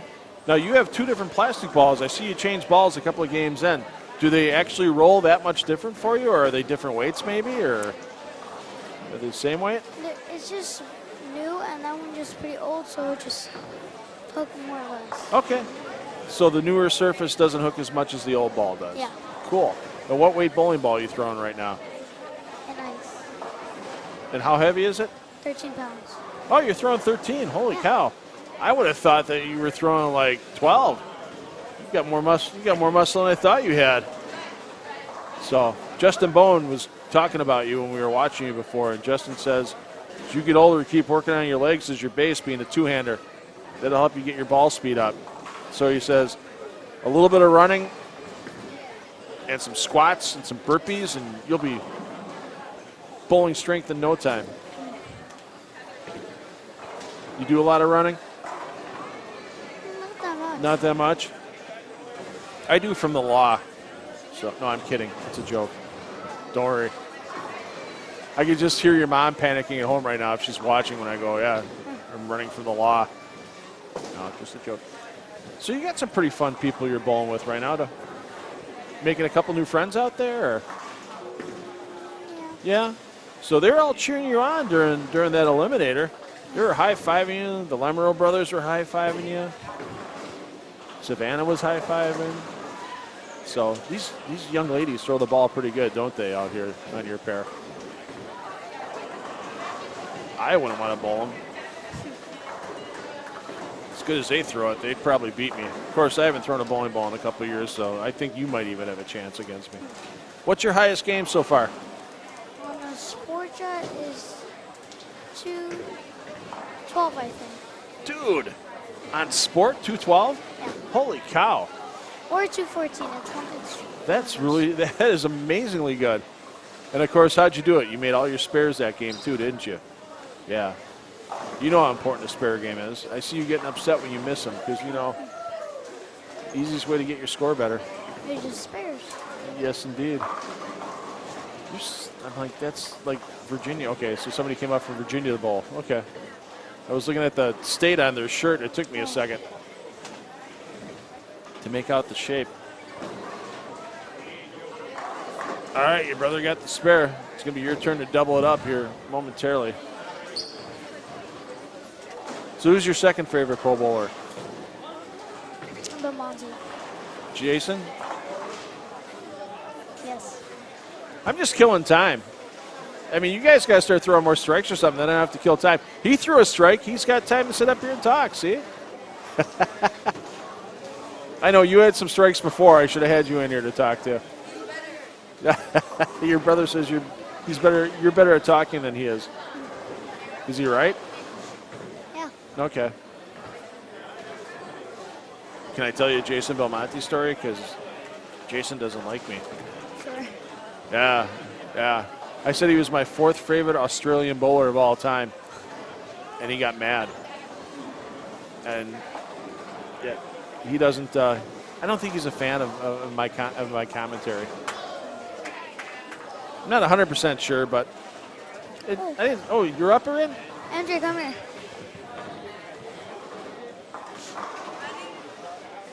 You wanna? Oh. All right.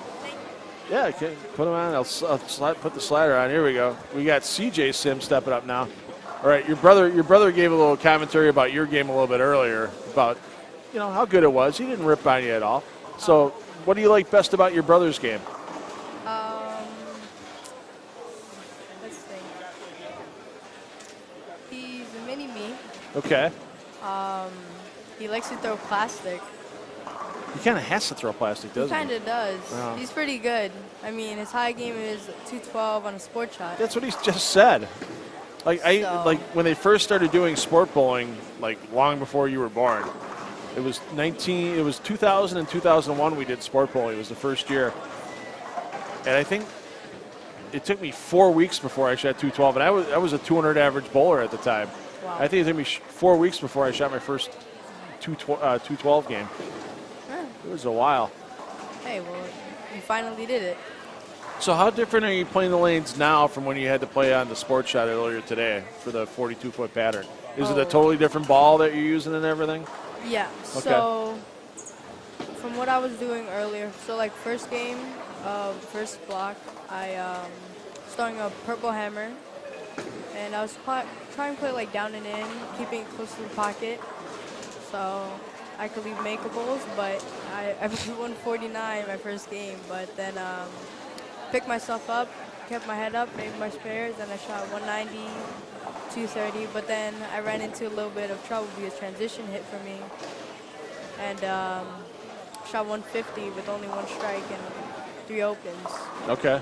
And then we came over here to this pit right here, and I still had my head up and just wanted a big game, and shot 237. Yeah, you finished strong on that 12:30 squad. You think you got a chance to make it to Sunday off of what you shot today, or are you gonna have to re-enter and give it a try that way? Well, It's got to be close. It's going to be very close. But, I mean, I'm top 3 right now. Okay. After the first 2 squads. So, we'll see. I mean, no, 3 squads, sorry, right? Yeah, first 3 squads. Yeah, there's 3 more to go tomorrow. 2 regular and then the re-entry squad at 4 o'clock. Right. All right. So, We'll see. Apparently your mom's in the chat. Oh, hi, Mom. Amy's sitting in the chat right now, so Yeah. Nature said hi to you. Oh, Gotta hold get, on. see, Let we me gotta get get your name. Oh, it's okay. I'm gonna get your name and lights, and then you can go bowl. There you go. All right, cool. You're official. Go throw us. awesome. Go throw a strike. All right, I'll we'll try get your my brother best. back on. Amen. There he is. Mel Sim, MJ in the booth.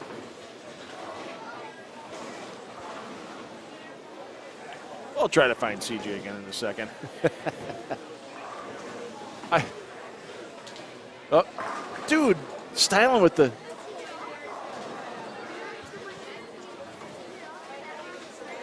Yeah.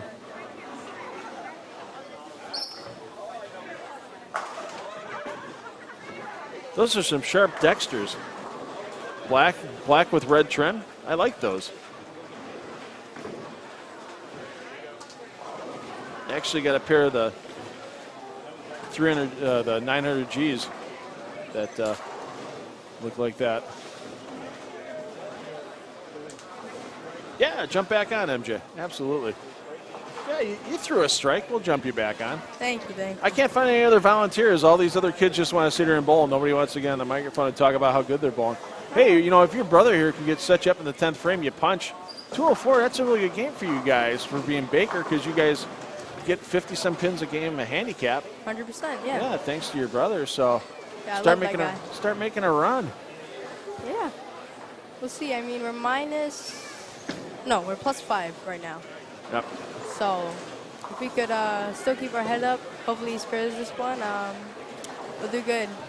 So there's somebody in the chat asking to see, is it possible to watch 9 and 10? You can watch any pair that's bowling right now. If you're watching right now on the Justin Bohn feed, open up another tab on your browser, go back to YouTube, search for Parker Bohn the Third Scholarship Tournament. And that page that you'll land on for the Parker Bohn the Third page, that has all 6 streams we have in addition to the Strike Central stream. So if you want to watch 9 and 10, double tab us. Keep us on the Justin Bohn page, and then open it up in the PB3 Scholarship Tournament page on YouTube. And then you can watch the rest of the night, watch your favorite players, and then, hey, keep us on, because we've had Justin Bohn in here. We've had CJ and MJ Sim. I'm sure we'll get a few other special guests that are still around hanging out, because you guys got a couple of games to go yet. This is game 4 for you guys, right? Yep. So game 5 is going to be coming up next. 2 more and a couple frames to go. Yeah. Make it happen. Oh my gosh. Oh, it's got a chance. Look at that. He's on. Making Okay. it happen. Little pressure here. So, whoa, that's a big logo. Let's get the graphics department to work right. Should we tell this nice lady that sat down next to her that next to you, she's going to have to put a headset on and talk with us instead of taking a picture? No, I'm kidding. You don't. I got you, don't worry. But, do you smell that pizza? Oh, yeah. It smells It really good. really good. I'm going to have to Yeah. go grab a slice after the round. All right, sounds good. So, Alrighty. so. Well, how's your day been so far? It's been busy. You get some busy, long days doing this. I mean, I got here at 7 o'clock this morning to get all the equipment set up.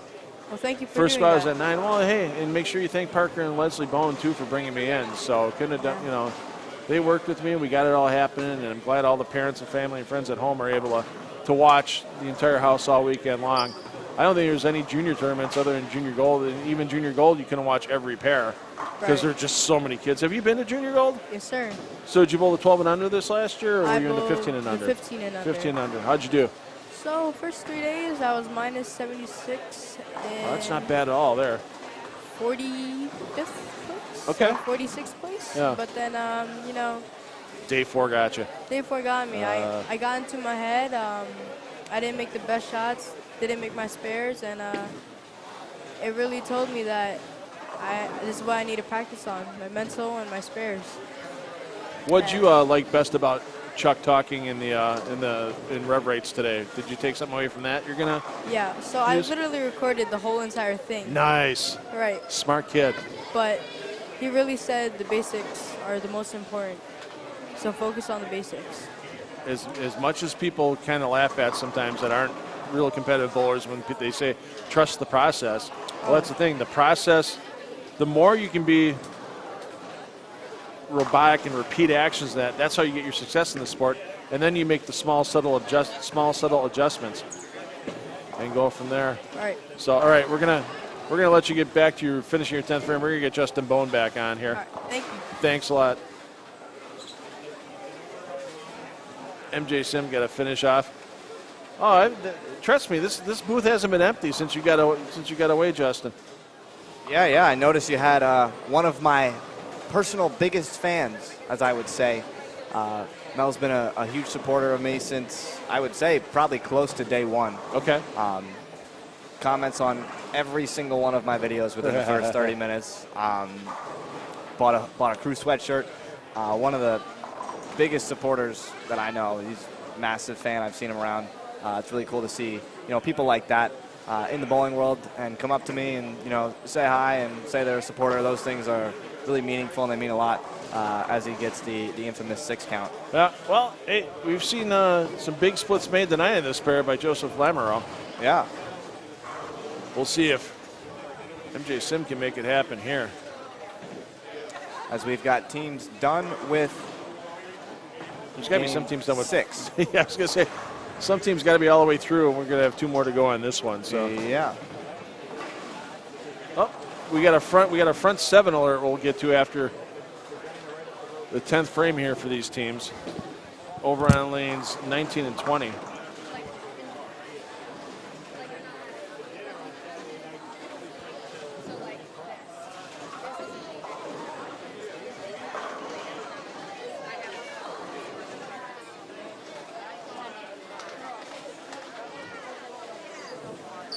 And tournament director Justin Bohn going to go do some tournament directing. No, don't be. Lauren, you're more than welcome to sit in here sometime this weekend. So absolutely, yeah, we'll grab you. Absolutely. We can't just brag about all the guys in this place. We got a phenomenal female bowler in here. We got to let her talk. One of the best female bowlers in the world with Lauren Pate. That's a heck of a team.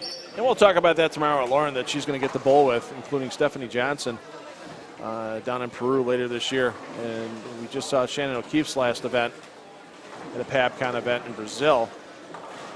And another longtime Team USA'er just retiring from Team USA with Stephanie Johnson. Shafany will still be around for those social media videos, just they won't be international anymore in probably most cases.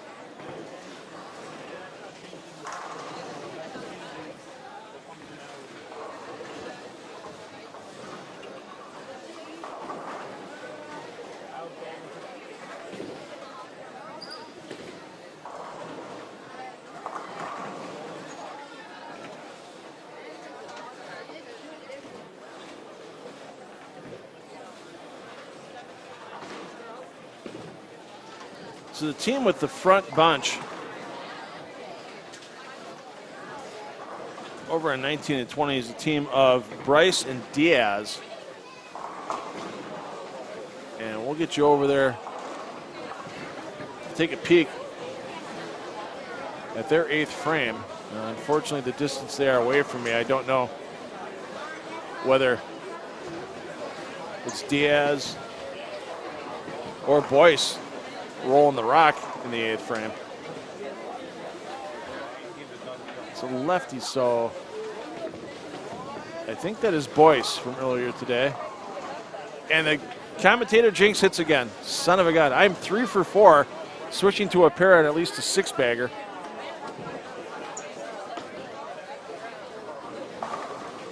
And then having a big split.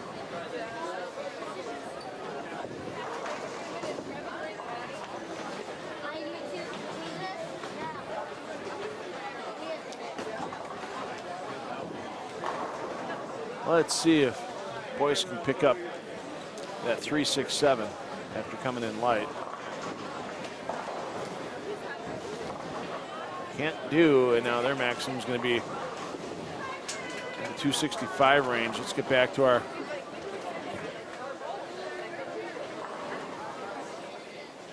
feature pair here. As we got an MJ Sim starting things off, Joseph Lamoureux starting things off for their teams, A and C respectively.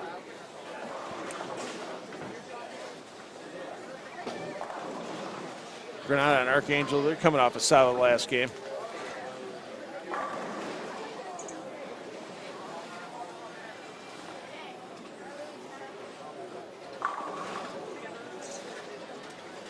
Granada Archangel, 232 game 3, 183 game 4.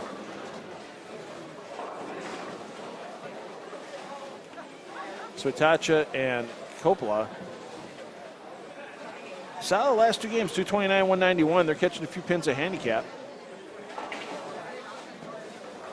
Granada Archangel bowling scratch, so they're just under par for their 4 games to this point. Let's see what Granada can do here to start things off in game 5. Crossing over.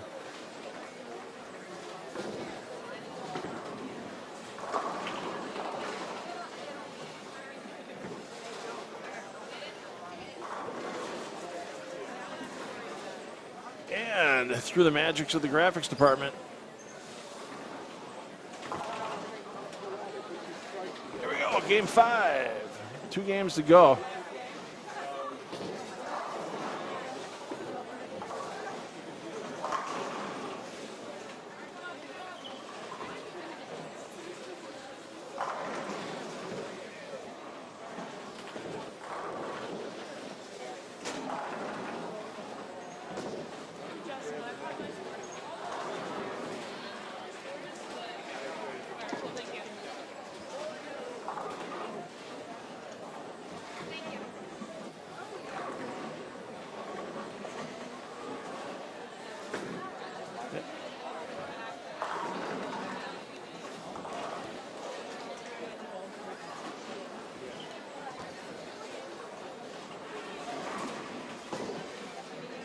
All right, here we are. Tournament director duties have been solved. The issues have been solved and completed and fixed. And Smash 7 for the young man. Yes. Had a small issue with one of the formulas on a score sheet or on the standings page. And sometimes that happens. Spreadsheets can be a lifesaver until there's one little transposition. And next thing you know, all hell breaks loose. Yeah. At least it did it early. It's always fun when it happens like right when everything's totaling up at the end of the day. Yeah, and I know like right now, we're coming down the stretch here. We just got our 4-game update in as this team this pair on 7 and 8 just finished up game 4 within the last 5 minutes. But we have pairs that are finishing up, done with all 6 games. So like you mentioned earlier, we will probably have our winner determined before the bowling is completed. Yeah, your brothers teamed up with Andrew Blaney. Yep. And they got to 14-22, but they slowed down at the end. 223, 226, 201. But still, 222 over is a nice number to post for this event. Yeah, I will say after 4 games, they were 195 over, and they were in the lead. Second place was 118 over. So they were in the lead by about 80. That 11th place number to cash was 68 over, so it did slow down a little bit more. I honestly expect it to continue to slow down as pairs get to that 5th, 6th game of that transition. I think this house shot can break down not very friendly with 3 to 4 bowlers bowling on the same lane for as many games as they are. Yeah, there's some pairs that are done, and there's a lot of teams that are just a bit under par. I've seen some 1130s, some 1109s. Here's a 1281 by Fogarty and Havens. So that, I don't think that's going to be enough to get a check back at the pace that we're going. It could be close to the number 11 spot. But looking at some teams already, there's a couple teams, Contrast and Peters with their handicap. They're sitting at 1,200 after 5. They're 200 over, so they're getting 79 pins a game, so if they throw a $150 the last game, we could have some new leaders in the clubhouse. I will say check out 31 and 2 and see if that pair is done, because they are on that pair. They are not quite done. I can tell you what bowler they are as well. 32C. 32C. So they're looking at, 140 with an open. And they're getting 79 pins a game, so they're looking at about 220. They could take the lead here. Yeah, if they do open, and with a 9 count there for that team, and I believe that's a 10 pin. That's never easy to make in a clutch situation. That's 147 with 9 out, plus 79 is 226. And you said they're at 200 even? Yep, so they're already past your brother's team. So we do have new early leaders in the clubhouse. Yep, clubhouse leader is 226 over after 6 games for the lead that we know of, that we can visibly see that we're close.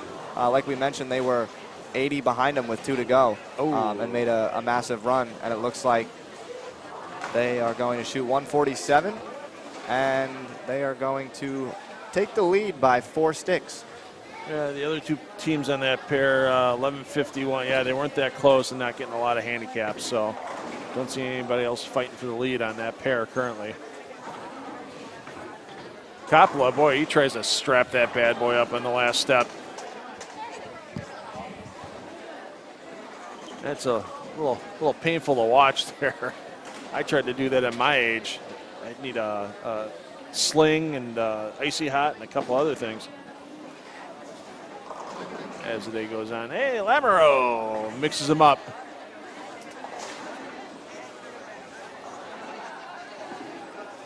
Of course, that's of the Joshua variety for Lamoureux. We've got the Joseph variety on the bench right now, getting ready to step up in the 5th frame.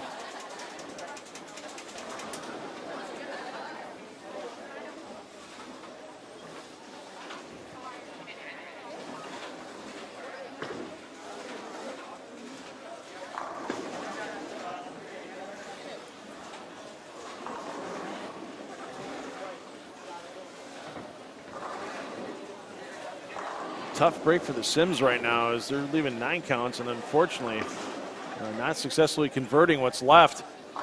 That's really damaging their scorecard.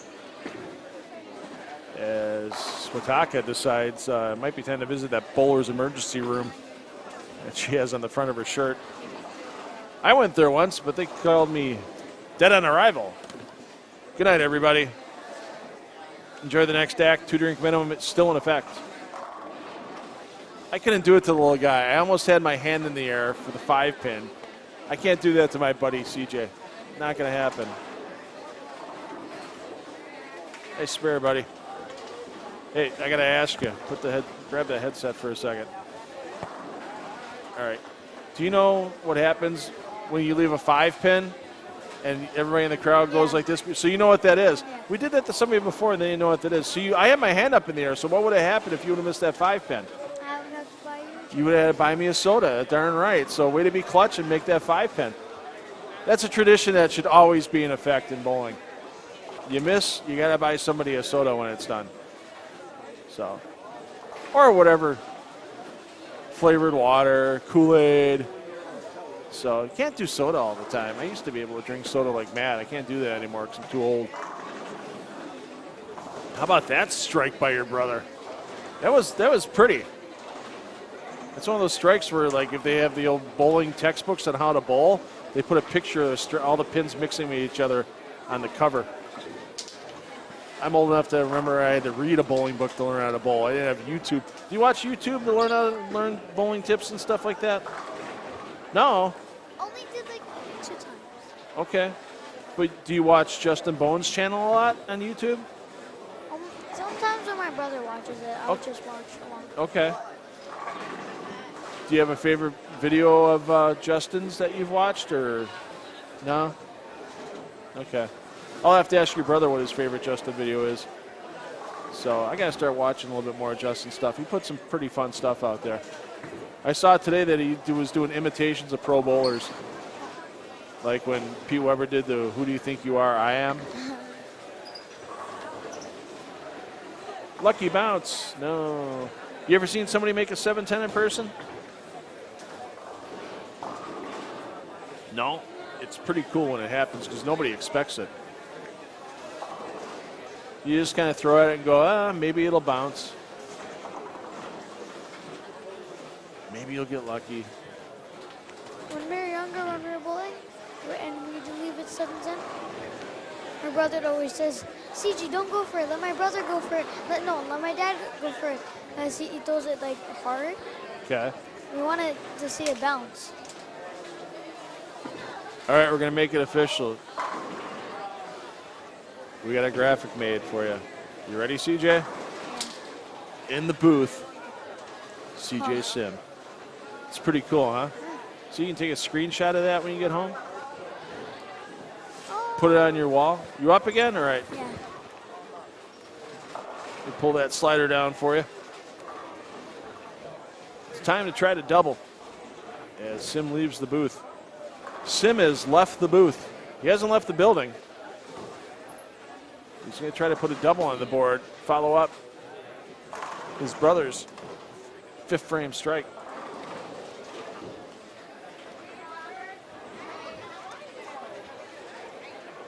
That's one thing the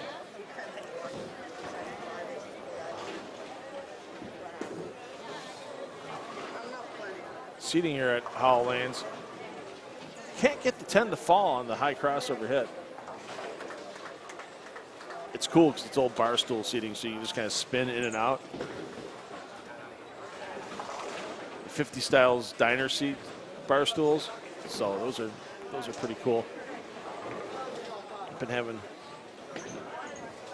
an ease getting in and out of my seating.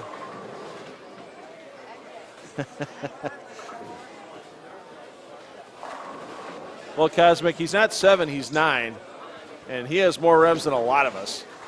Problem is, he's got to work on those revs making corner pins because now, yeah, he's left the corner pin, and that one not even close.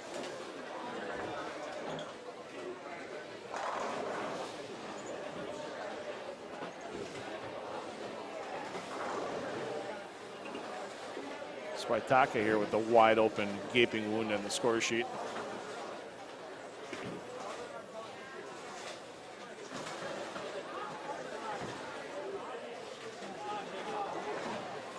Hold on, I'm going to ask Savannah a question. Oh, she's not in the mood to talk. Okay. You want a job as a production assistant for a second? No. Means you got to wrap cables up and stuff like that. I'm not going to do that to you. No, you can just leave that alone. I'll be right back, though.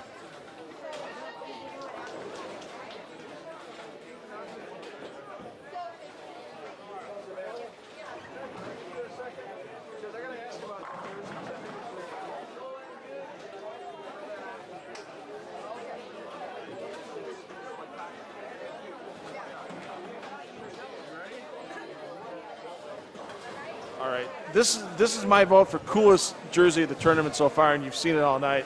Got Savannah Swataka in here with me. The Bowlers Emergency Room, is that a pro shop or something? Or? So yes, it is my coach's pro shop. Okay. Will Clark. Oh, okay. Yeah. From Illinois. Yeah. Oh, geez. Okay, I didn't know there was this pro shop. Yeah. I know the name. It's called the Bowlers Emergency Room. So you came all the way in from Illinois for this? No, I actually live in New York. Oh, you live in upstate New York. So I traveled to go see him, and I send him videos. Okay.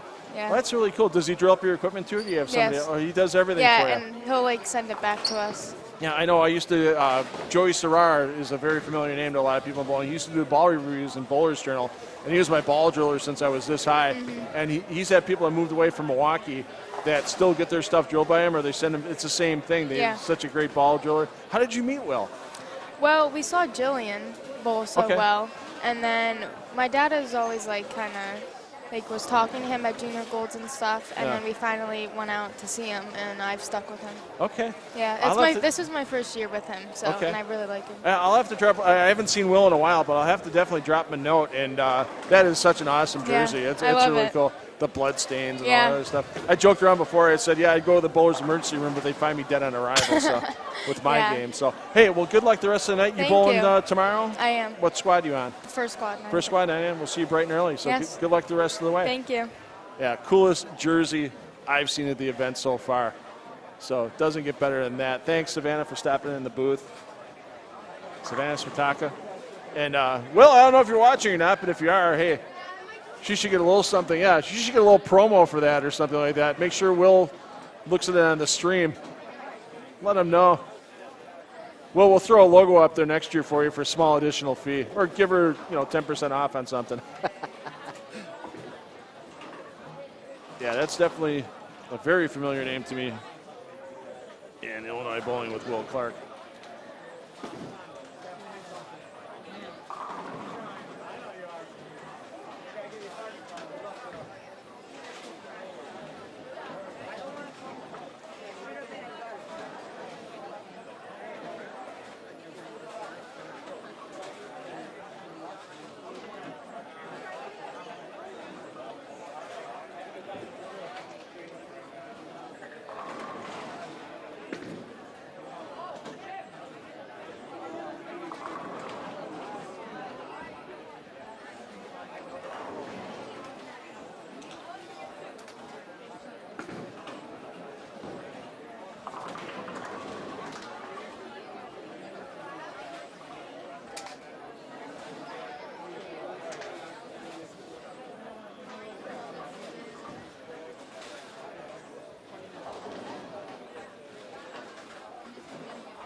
Quality toss by Archangel there.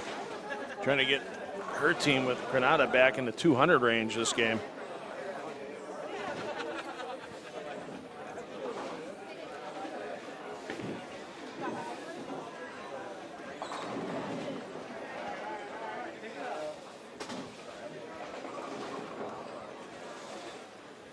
Well, that music is pumping and thumping next door here. Nobody bowling in Rev Rates, but definitely a bit of a party atmosphere going on.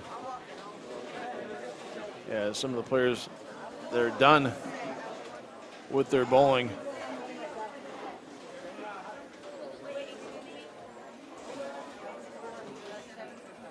Can we get a score correction, sir, on that lane, 7 and 8?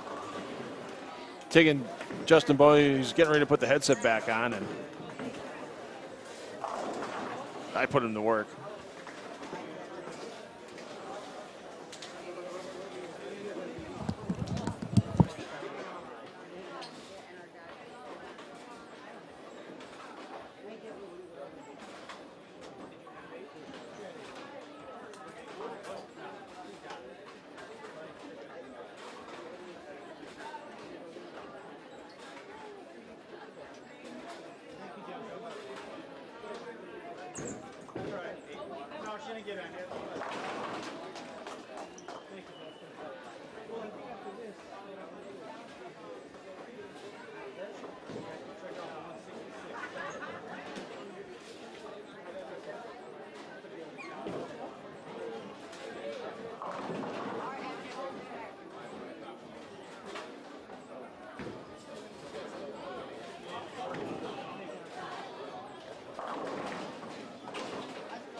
Apologies for the silence there for a moment. Had to take care of some production business. Never easy as the one-man crew, but hey, it's for the kids this weekend. I will hustle and do whatever it takes to make sure these young players have their talents shown to the world through the Parker Bohn Scholarship Tournament YouTube channel.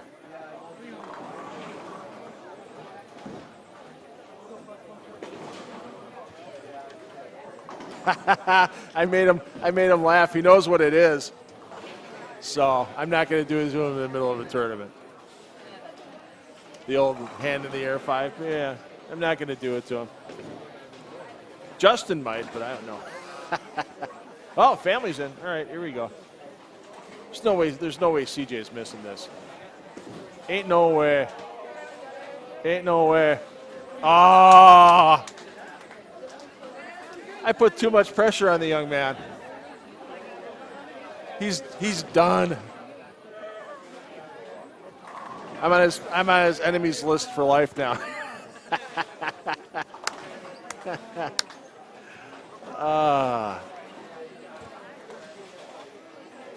So we're getting some scores updating as they come across. I think we've lost Justin for the rest of the doubles show here.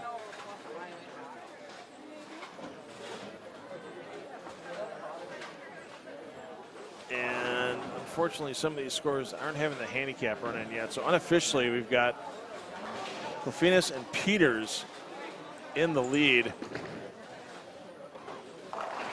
with Brandon Bohn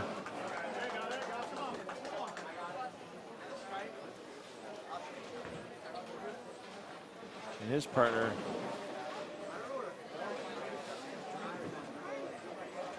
Andrew Blaney in second. The only two teams I see right now that are over plus 200 for the 6 games.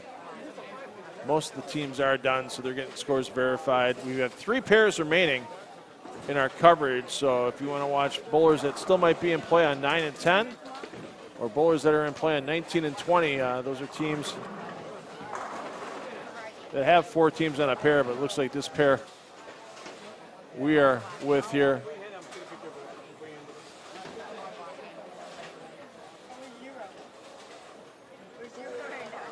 On 7 and 8 will be the last ones to be completed, and we should have unofficial standings for you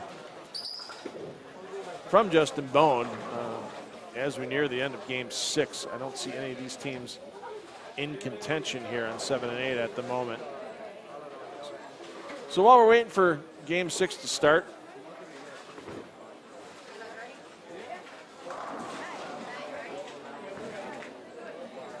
let's give you the rundown of what we have for standings to this point.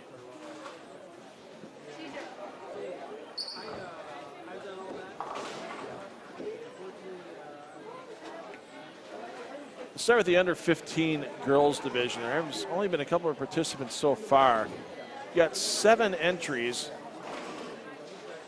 a couple of those being repeats. We have Abigail Montgomery in the lead with a total of 745. Melanie Delosio in second at 721. Abby Turney third, she's at 700 for her 5 games of qualifying. So odds are they're only going to be taking 4. And right now it's a 696 total of Kayla Flynn that would be in that 4th spot going into Sunday. In the under 15 boys division, that's looking like by the time we're done, we may have 10 or 12 boys making it in. Right now, William Cunningham averaged 218.6 on the 12:30 p.m. squad today to move in the lead in the under 15 boys. Donovan Klein, minus 10. Mel Sim, you see here, minus 34. That minus 34 is looking good.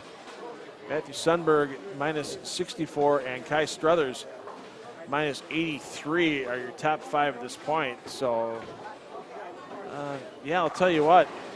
If they take 10, even that minus 64 Sundberg might make it. So we'll have to see as we progress through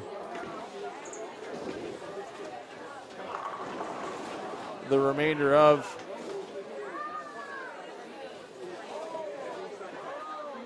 qualifying tomorrow. In the under 18 girls, definitely will get to 16 for that bracket. Sydney Bohn, your leader, at plus 69. Haley Lindley, second, -4. Vivian Luna, -23 in third, and then a big gap back to fourth through sixth with Mary Beth Baker at -72. Leah Varela at -81, and Elania Okochino. Elania Okochino, pardon me, at -89. And then Alexandra Sardis, -111, currently rounding out the top 8. So something tells me a score of Luna on up are safe. Baker on down. It could take a little more work to make Sunday's finals for the girls.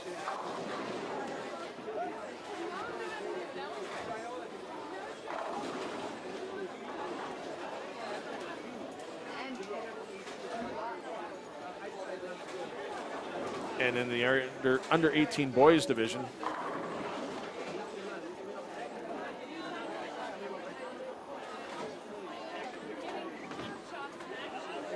Vincent Bain in the lead, +109. Aiden Davis second, +99. Nicholas Platoni third, +75. Michael Martins fourth, +64. Brandon Bohn in fifth, +52. Right now, 8th place since they're taking 16. Let's go at half the squad's done, half the cut made. Jake Diaz at -11. So right around a 200 average tomorrow for 5 games for under 18 boy in qualifying. It should give them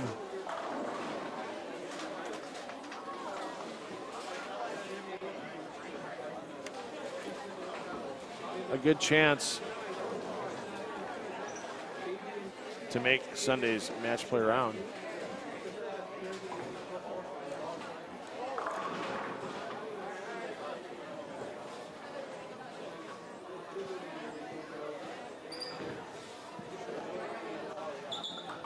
So once again, 3 squads tomorrow, 9 a.m., 12:30 p.m., and 4 p.m. 4 p.m. is exclusively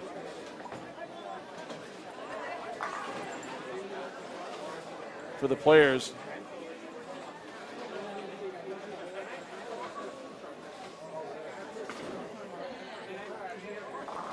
that have entered at least once prior in the event.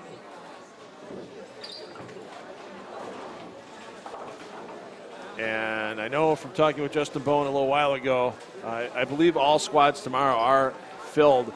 If you're looking to come down and bowl here at Howell Lanes in the PB3 Scholarship Tournament, my suggestion is get here early and see if there's a possible late drop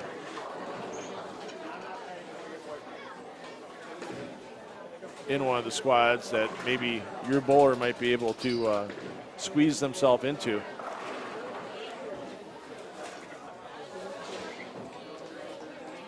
Other than that, unfortunately, it may be wait until next year for your chance to bowl the PB3.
Scores are piling in. Scores are being tabulated as we speak.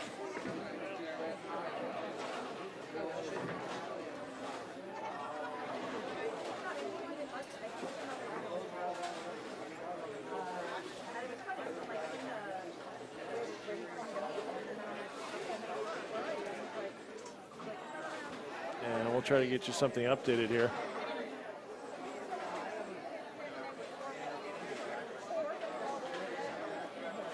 For standings, as this is the last pair in play for this evening.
So looking at the 9 a.m. entry list tomorrow, a lot of new faces haven't bowled to this point in the event. A couple of repeats like Kai Struthers that Justin talked about earlier. But a lot of new faces be coming across your screen tomorrow.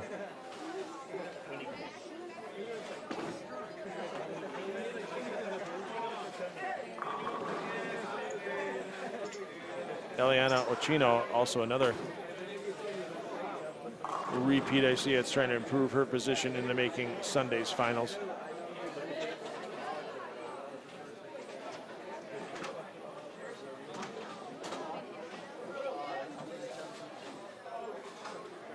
As Ochino currently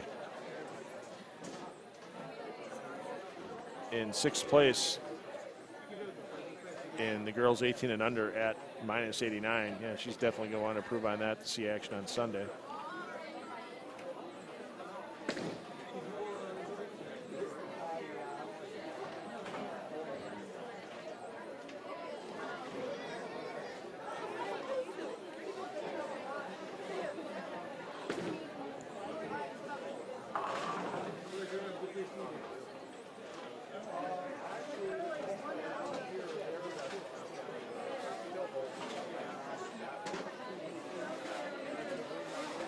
Team that came close to the lead. You mentioned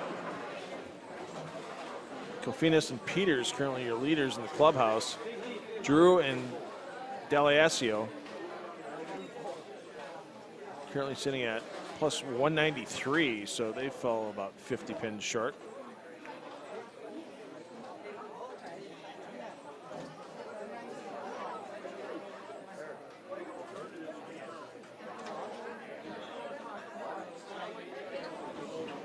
It's starting to look more and more like a total right around plus 100 might cash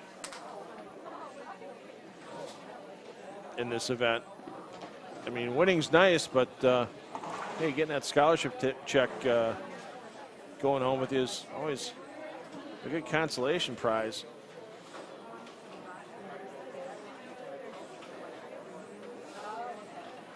CJ, strap it on for a second. Put the headset on again for a moment. You're not up for a frame. All right, favorite cartoon? Teen Titans. Teen Titans? I haven't seen it. I haven't seen that one. I gotta find something cool to watch with my great nephew one of these days as he gets older. What's another cool one?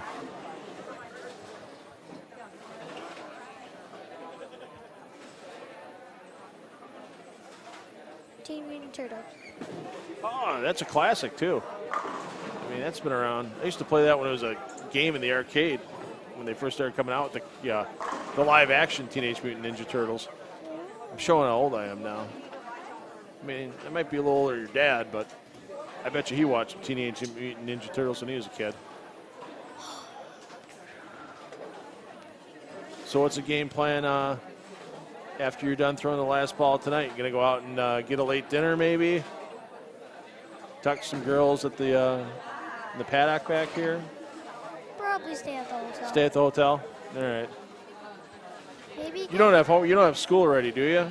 You haven't started school yet? Okay, because that'd be kind of bad. Labor Day weekend, you just start school, you come to a fun bowling tournament, and you got to go back to the hotel and do homework. Yeah, that'd be kind of rotten. Hey, you're up. I'm going to send you on your way.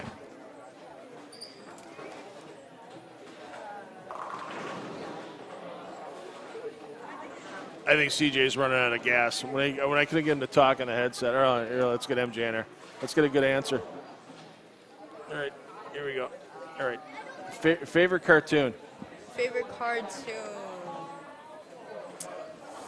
Teenage Mutant Ninja Turtles. There you go. Your brother said the same thing. I always thought it was pretty cool. I used to watch the live action Teenage Mutant Ninja Turtles when I was younger. So I used to play the video game in the arcade. They actually had a video game in the arcades. Pick your character. I was always Michelangelo.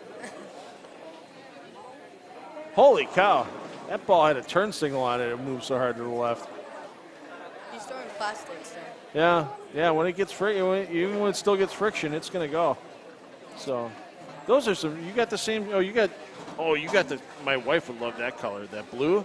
I like the red he's got in his. I got a pair of 3Gs that are black and red, not quite like his Dexter's, but my wife would like that. She likes that metallic blue. Yeah. When's her birthday? Right after Christmas. She doesn't bowl anymore. Yeah, she doesn't bowl anymore. We haven't bowled in a couple of years. We're gonna start doing it again. Hey, just get it for her. She likes the color, all right. Yeah. Come on now. Yeah, she had actually a pair with that blue, but it had green instead of where your black is. That was pretty sharp. That looks cool. Yeah, that's her pair now. So I don't know if she want to go with just the basic black with that other stuff. So no homework yet. You don't have school. No school. So we have Florida right before we go to school. Okay. So we're gonna miss like 4 days, but you know what? It's all right. That's not. Where in Florida are you going? Orlando. Oh, so you guys gonna do like Disney World and all that? Most likely, yeah. Oh. Yeah. It's really out there for a family event, family work event, but like Okay. my parents, because my sister, if she's watching. Oh yeah, they're loves- watching. Yeah, she loves like all this princess stuff and everything, but Okay. hope she's feeling well. She was she was tired and all that, and she didn't want to come, but Well, I'm glad they still got to watch you guys. Yeah. I mean, that's pretty cool. So years past, they would have just had to listen to what your dad said, how you guys bowl. Now they can see how you guys are doing. Right. So, but what time you're at 9 o'clock tomorrow morning? You're bright and early, or? I will be here at 9 o'clock. Okay. But I will be training with Matt Russo. Oh, good, cool. And then you're gonna bowl the 12:30 squad. We'll see how that goes because I'm sitting top 3 right now. Oh, that's so right. Yeah. We'll see. Did you already have your entry in on the 4 o'clock just in case? Because otherwise, that might be sold out. You might want to check before you head back to the hotel tonight. Yeah, that's a very good suggestion. Yeah. It's all up to my parents. Yeah, have your dad check. So, but yeah, you were pretty decent. Up. Hold on, you're up. Yep. All right, we'll let you go. Hey, Amanda, you can have the headphones. Amanda, you can have the headphones too. We're passing them all around to everybody. You can get on and talk if you want. Nope, look at that. I got that look of nope. Don't even talk to me. But we're having fun on the headphones, aren't we, CJ? What did my brother pick? Teenage Mutant Ninja Turtles. Pick anything else? No, he was telling me about your upcoming trip to Orlando that you guys are heading for after you're done here. So you held out on that for me. You're going to go see like Mickey Mouse and everybody, and you held out on me? I might. There's a chance I might go to Disney. Okay. What if you don't go to Disneyland? What are you going to – or that's Disney World there, sorry. Or is it – wait. Disney World's in Florida, Disneyland's in California. It's either SeaWorld or Disneyland or both. SeaWorld would be cool. I've yet to go to a SeaWorld. Universal Studios would be fun too. I got lucky. I got to go to a Universal Studios in Japan on a bowling trip once. That was pretty cool. So that was really neat. All right, you're up. All right. Oh, he's got a ball. Everybody else is yelling at me because I'm slowing everybody down. I've offered headphones to everybody, and the only one that took me up on it was Savannah. So.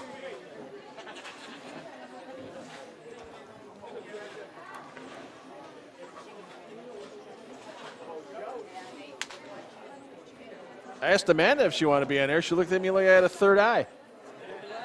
I'm like, come on, let's talk bowling. Come on. Don't you want a career in bowling broadcasting? It's gotten me to like New Jersey from Wisconsin. You can go places. I'm telling you.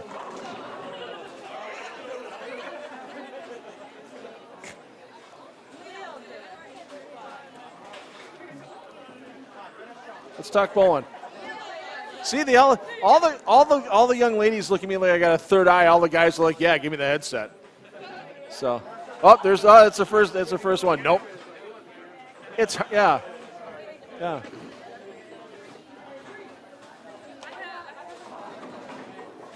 I've said nothing but nice things about Amanda and her bowling.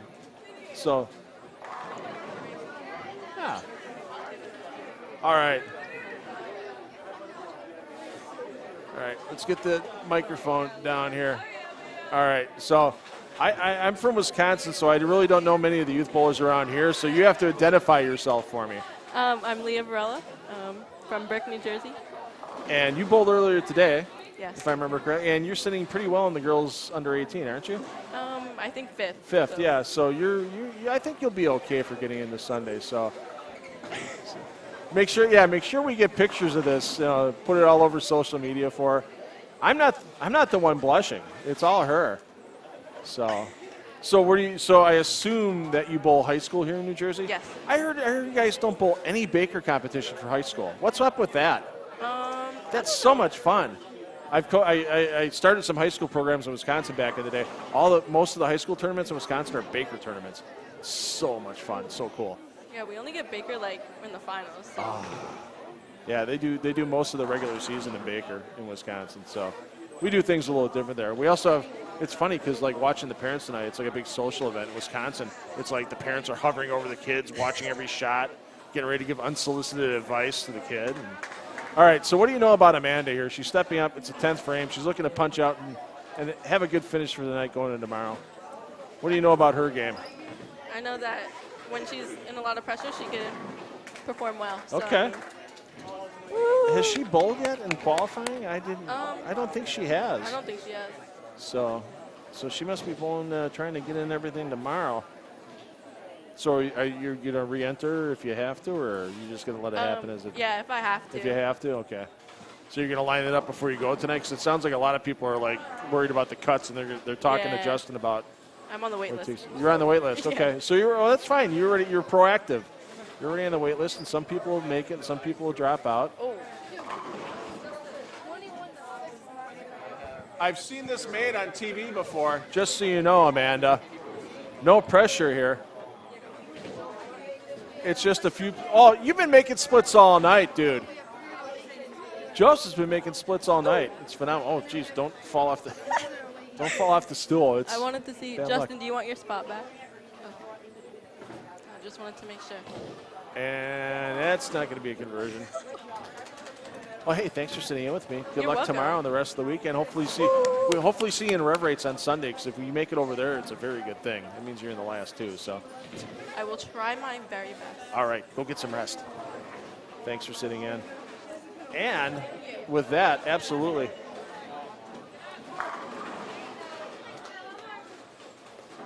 Yep. Leah's sitting in fifth, minus 81.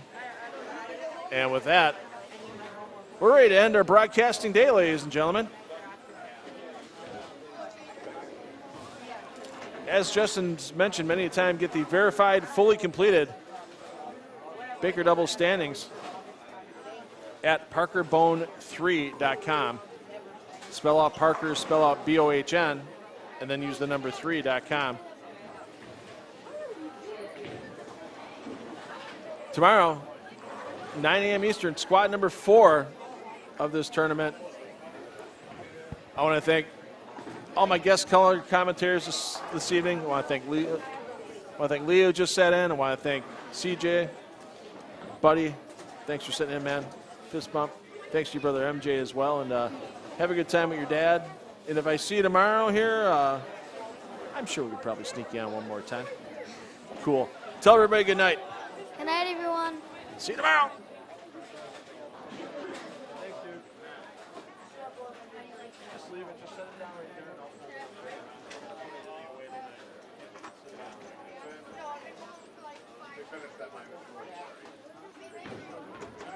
Yeah, you got it. I can't leave it out because people mess with it. Sometime else. Yeah. Like bowlers, I don't worry about. Like I knew it was just gonna be like regular tournament bowlers and families and stuff. I do it at PBA events where I just leave it out. Here I can't do that. Yeah, I think when people start coming in. Right. I work in a bowling alley too. I know exactly what you mean. Yeah, I've taken stuff down just on the basis of fights. Yeah. Stuff like this, you do not want open play bowling. Touching.